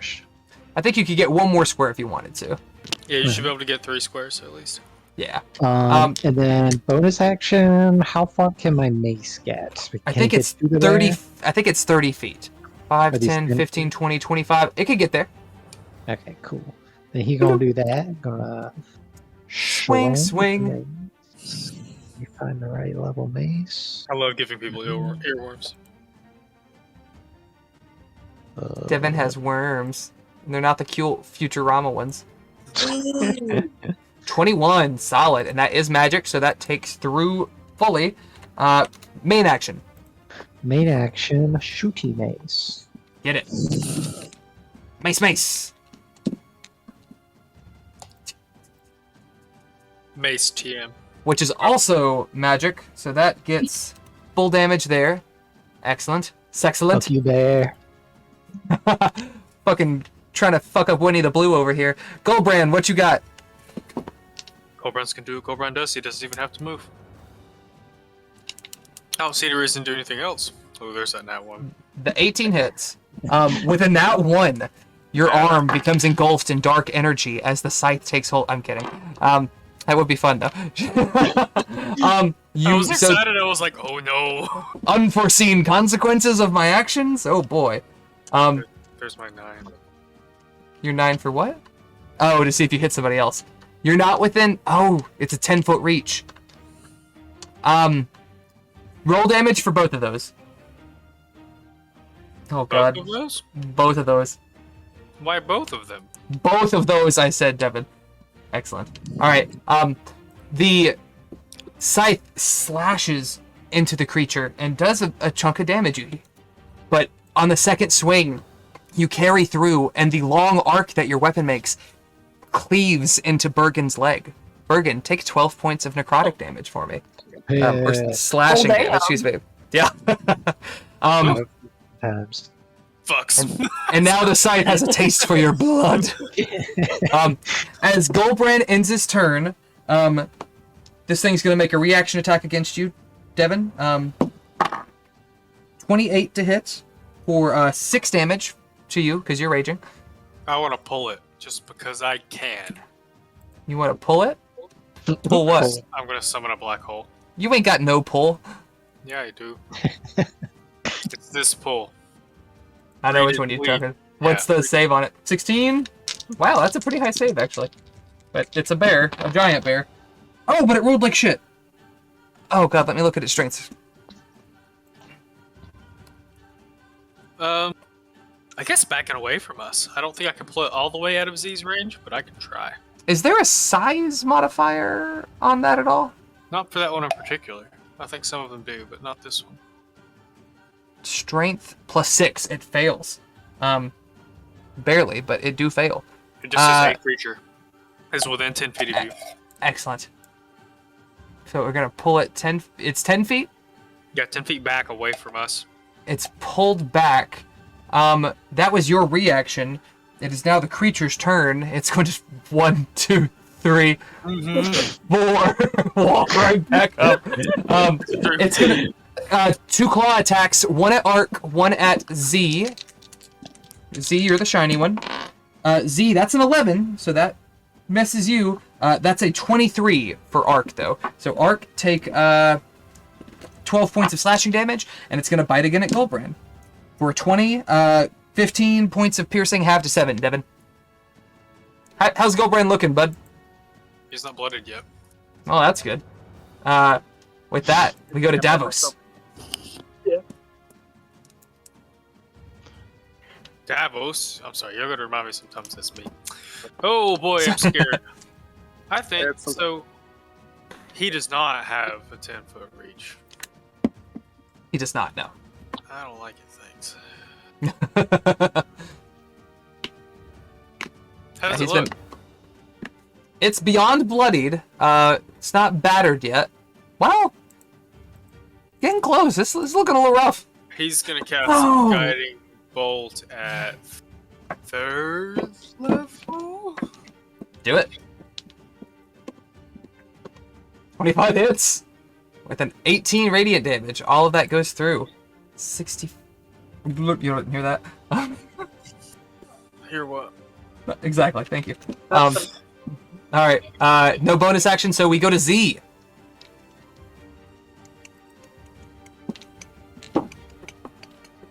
Oh, actually, I'm sorry. I forgot he had this earlier. Is that a 7 or a 1? It's a 1. It's a 7, shut up. Although, the 1s and the 7s do look almost identical on this side, that's dumb. You watch, and Goldbrand, you watch as this bolt clashes into it, but the flesh beneath the fur seems to harden a bit, as it seems to withstand some of the damage? Question mark? From the guiding bolt? Yes. Okay. Z, what do you got, dog? I think you're on mute. Sorry, yeah, I was double muted there. I think I just want to move like right here to the edge of that cliff where I can sort Cool. of overlook things a bit. So I'm gonna scoot back here, and then actually because I really want to smack this thing with something. But I do still have 2 more magic stones, so I'm just gonna try to smack it with another one of those from up here. Cool. Roll to hit. That definitely hits. Do I retain the? I don't remember. Do I retain the damage from the last time I used this? I think I do for all 3 stones. Oh, I don't know actually. Pretty sure I do. Do you remember what it was? 6. A 6? Okay. No, it'll save it. When it knows fucking some annoying wasp in the fucking tree keeps stinging it for 30 fucking points of damage. Excellent. Alright, bonus action? No, I don't think I have anything I can use right there. So Okay. I'm just gonna chill. At the end of your turn, he's going to go 5, 10, 15, 20. He's going to get all 4 of you make a dex save for me. Oh, it can climb the thing. Yikes. Oh yeah, this Because thing, it's so even big. on all 4s, is 30 feet tall. It's Goldbrand, you are prone. Z, you're good. Oh, I rolled Bergen? a nat 20 first. Yeah, he did roll a nat Oh, 20 I first. see that now. You're still pinned. Fuck off. No. Goldbrand is good. Bergen and Davos are both prone. As we go to Ark and Panny. That doesn't sound good. I should change that. Over here on the pirate island. Yeah. Did he get an opportunity attack when it left? This was its charge ability, so no. Heard. But that is its second legendary action. Let me mark that.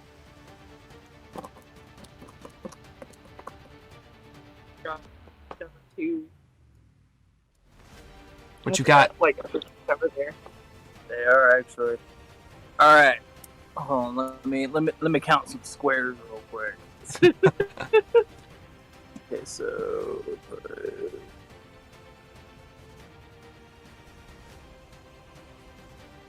All right. So, what I'm gonna do here. I don't know if it'll let you move him. No, well, because you're not dead. Okay. So what I'm gonna do is I'm gonna move back 5 feet, like diagonally right to there, which will Cool. let me take another 10 feet to make a running long jump, I love it. which can All cover right. a distance equal to my strength score, which is 19 feet. Plus, you get to my- add 4 more for your remarkable 4. athlete. So that's 23. I So do. jump. You do get on the bear. If you want to, I will say make an athletics or acrobatics check if you're trying to hold on to it. Doesn't matter. Athletics. Are you doing this with the intent to like strike as you hit it? Or the intent to like hold on to it? I'm coming in like a pinwheel, Roll, doing a front flip. roll both of your swings, and that'll determine what the check is to hold on to it. 24 is solid. Okay, the 14 doesn't hit. The 27 does. Even with just the one sword in, I will say a 24 is good enough to hold on. You deal the 5 damage to it. It is technically halved. Make your second swing. Your third swing, excuse me. We need to remember to get him a left-hand program on there. Yes, sir.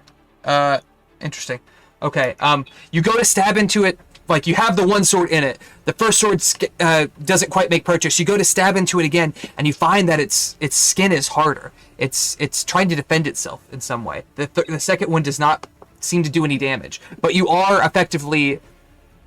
I wouldn't say you're grappling it, but you're along for the ride wherever it goes. Successfully pinned to the bear. 100%. Pandora, More than that. what you got, girl? All right. Well, damn. Well, damn He's indeed. out of my line of sight now, isn't he?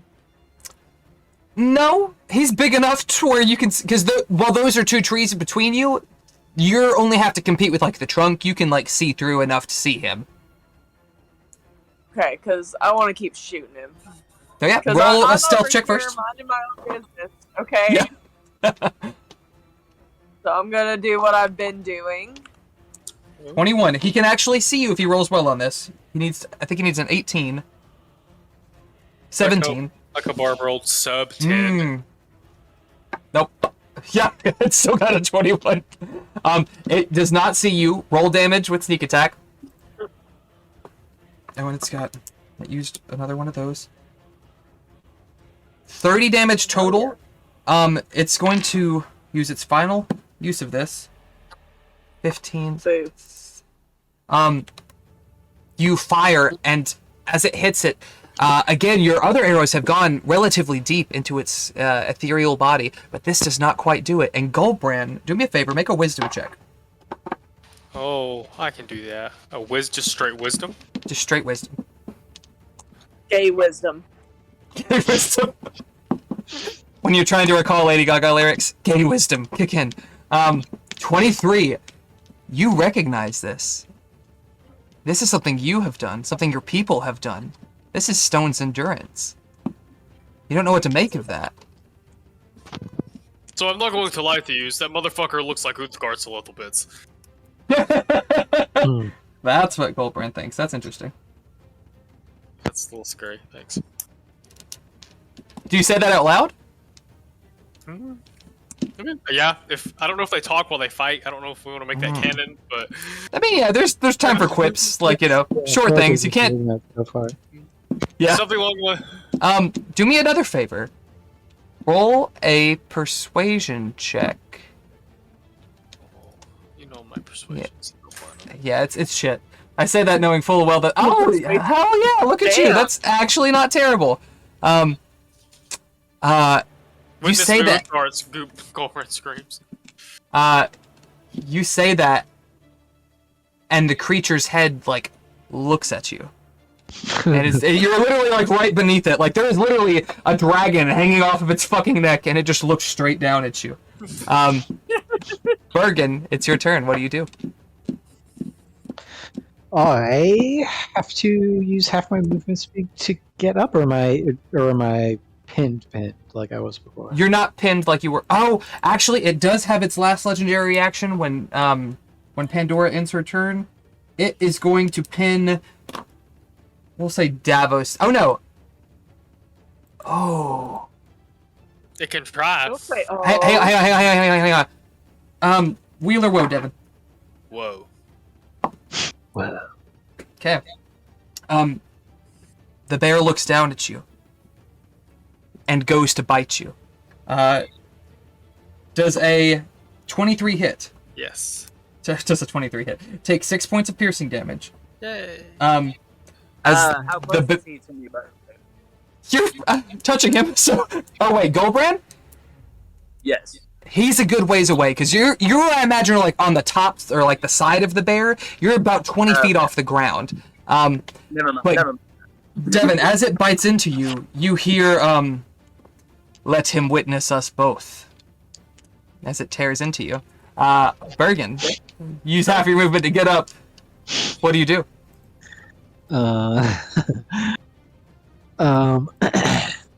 I. Shit. Fuck it. Just try to kill this motherfucker as quick as possible. Okay, so. Whoops. Ace. Cha. Ripper brace. Hit him in the face. That hits. 13 damage. Full damage. And. Other mace. 15 does not hit. At the end of your turn, it's going to make another attack on. It's going to take another attack on Goldbrand. How to use this last legendary action? But Bergin is at the top of the initiative order. It just got a whole new set of them. Oh, I see. He has a 23 to hit, so take 15 halves to 7 points of slashing damage. Okay. Cute. Goldbrand, what do you do? I mean, Goldbrand takes that as a good sign.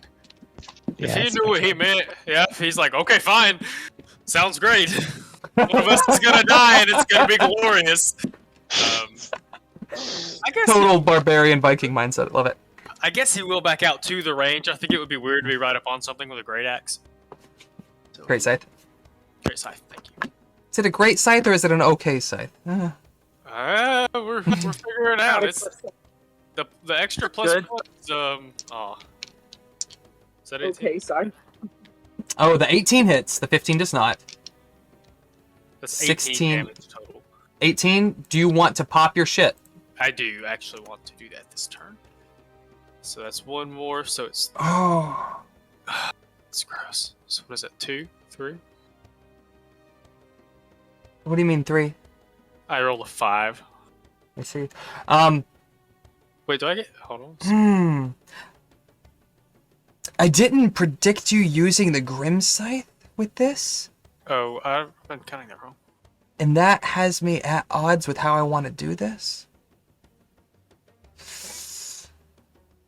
But also, I didn't realize I get half the slashing damage back in my health too. So that's 8 plus 2, which is Oh, do you? That might be Yes. broken. I might need to fix that. Right. Because a 16, I mean, you get to add a lot to it. An 8 plus 8, ew, that's a lot. As you carve into it, and this black energy seeps from the beast, this bluish color that seeps into the blade and revitalizes you. The bear, falters for a bit. The visage of it's almost like it's blinking in and out. Ark, you actually fall. Not far enough to sustain any damage, but the bear that you were clinging to suddenly blips out of existence. And back in, it's flickering. And it begins to swirl into this vibrant blue dust that condenses incredibly before taking on a different form. A more humanoid form. A more Goliath form. As Urza, he who bears, steps forward. Brother Bear, tell me, what brings you to this cursed land? We are here to fetch an Uthgardt's child who got lost in the woods. He is not the first. Many, many moons ago, centuries, perhaps, in your world, I too fell victim to the Fey. Stumbling through a portal deep within the high forest, where I thought us to be safe. And yet, I was trapped here. I have longed for an opportunity to return to our homeworld, but I fear doing so would lead only to my death. Surviving here as long as I have brought a different form upon me. This hollow shell that you see now. But you, a worthy Uthgardt, a blue bear, no less, have come to liberate me from this torment. I beg of you, free me from this suffering. I'll get right on that. Liberate him, Daddy. He drops to his knees before you, expectantly. Goldbrand he actually puts the scythe away and takes the axe out. And he'll make it quick if that's what it's really doing. Can you do that with the cursed weapon? Yeah, I can't. Yeah, I can use another weapon, but I see. it just takes up an attunement, permanently I takes see. up an I attunement gotcha. slot Okay. until- You all watch as Goldbrand places back onto his back this great scythe and pulls out an axe, black, the blade seems actually chipped from stone. Some of you know that it's made of meteorite, with a ram's skull that the horns wrap from the base of the blade around the shaft of the weapon. Goldbrand, you see his eyes settle on this, and Arvandil's axe. This truly is a fated meeting.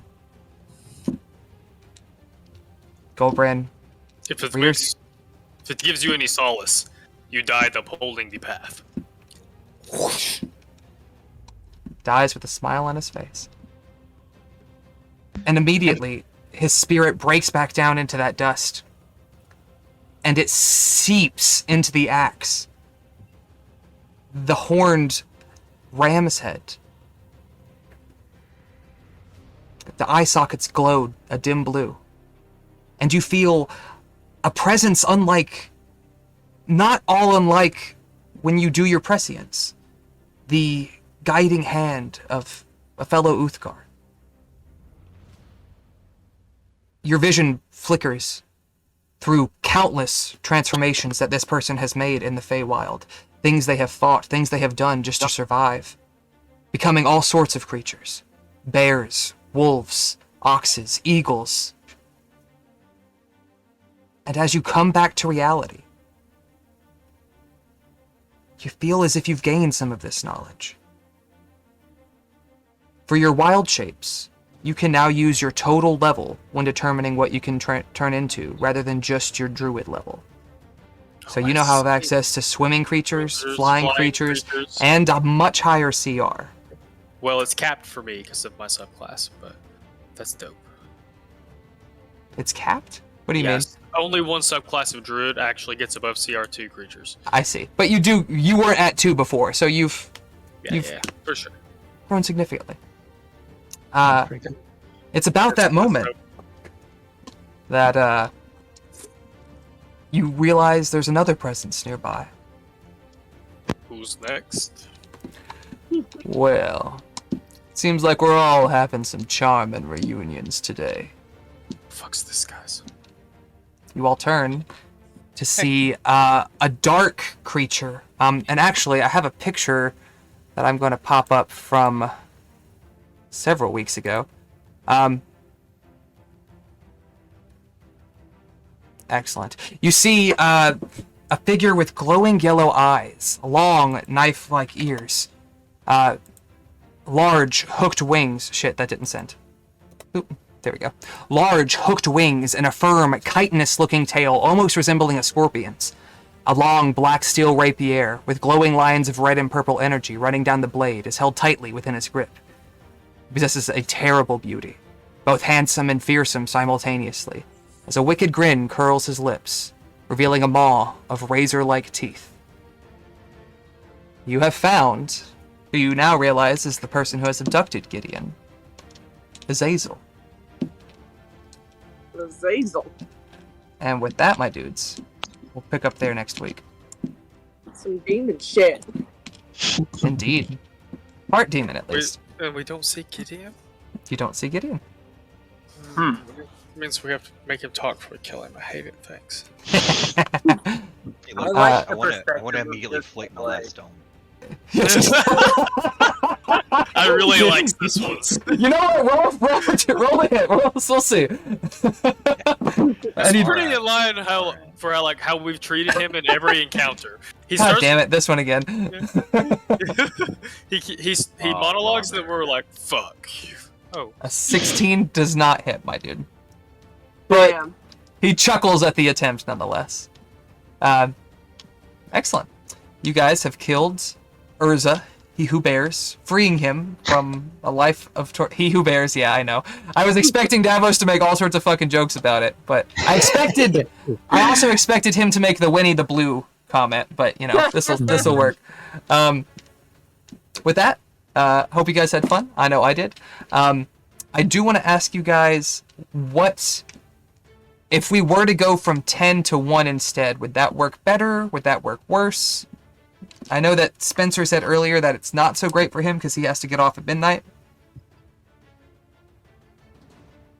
I don't I mean, it's whatever for me. I don't really have a preference. Starting later works slightly better for me, but I'm also Central Time, so that gives me a slight advantage to the rest of you. Like I said, we could do 10 to whatever, but I still just gotta bounce at 12 regardless. 12. You guys can still, somebody can run my character if they want or whatevs for that last hour, and I can always just watch the upload. Maybe 9:30 to 12:30. This way you only miss 30 minutes, and usually Ben and Barb would be on 10-ish. Yeah? Yeah. Okay. But, I mean, my kids normally go to bed right at that time, so that's fine for me. Okay. I will, I'll percolate on that a little bit, after I do some other percolating. And, but with that, hope you guys had fun. Glad I got to fuck with y'all for what is basically a boss fight. Your first, thing with legendary resistances and legendary actions. So, Yeah, that was fun. Fucking bullshit. I mean, there were fucking 8 of y'all, and one of it, so... I was gonna say, what happened to those people that just ate? Like, they just... I will say, when Goldbrand absorbed him and got those flashes of visions, he saw these two people hurtled through the ethereal plane. We got to go into the void and save people now. Jesus Christ. I will say he even sees them emerge on solid ground, almost like full Portkey style. They go from like whirring through like some non-existence to just onto the dirt. He doesn't know where they are, but it doesn't look like the Feywild. It kind of looks like home, but so could any number of places. You gather that when he swallowed them, he sent them to another realm. Where exactly is TBD. But he knows they're not dead, so there's that. For whatever it's worth. It's definitely something. Goldbrand relays to the newcomers that their friends are not dead. Oh, actually, yeah, before we go, do y'all want to have your introductions, I should say? We can do it at the beginning of next session. If We'll have Brandon next session, too. Yeah, Now, if Spencer needs to go. Question I do have is that Yo. do we still know Z and Tabitha from last campaign? Do we Yes, recognize yeah. them? Okay. Yo, 100%, yeah. You We guys, run into these random people and we're like, oh hey, it's Z and Tabitha, and they fucking Tabitha gets eaten. it's basically like, after you guys talked to the Amethyst Dragon, y'all started going into the Feywild, you went down through this arduous journey, and then made your way into... You were traveling through like a winter tundra, and you found this place that was more autumn. It seemed more peaceful, less hostile, and so you decided to go there to rest. And then shortly after ginormous bear comes charging through and smashing down trees, and you're like, oh, people are fighting that. They look like people. They might know how to get the fuck out of here. Let's go help them with that. You better fucking fight that thing. I like fighting bears. And TBH, I needed a reason to get rid of Orin and Tabitha, so that's where we are.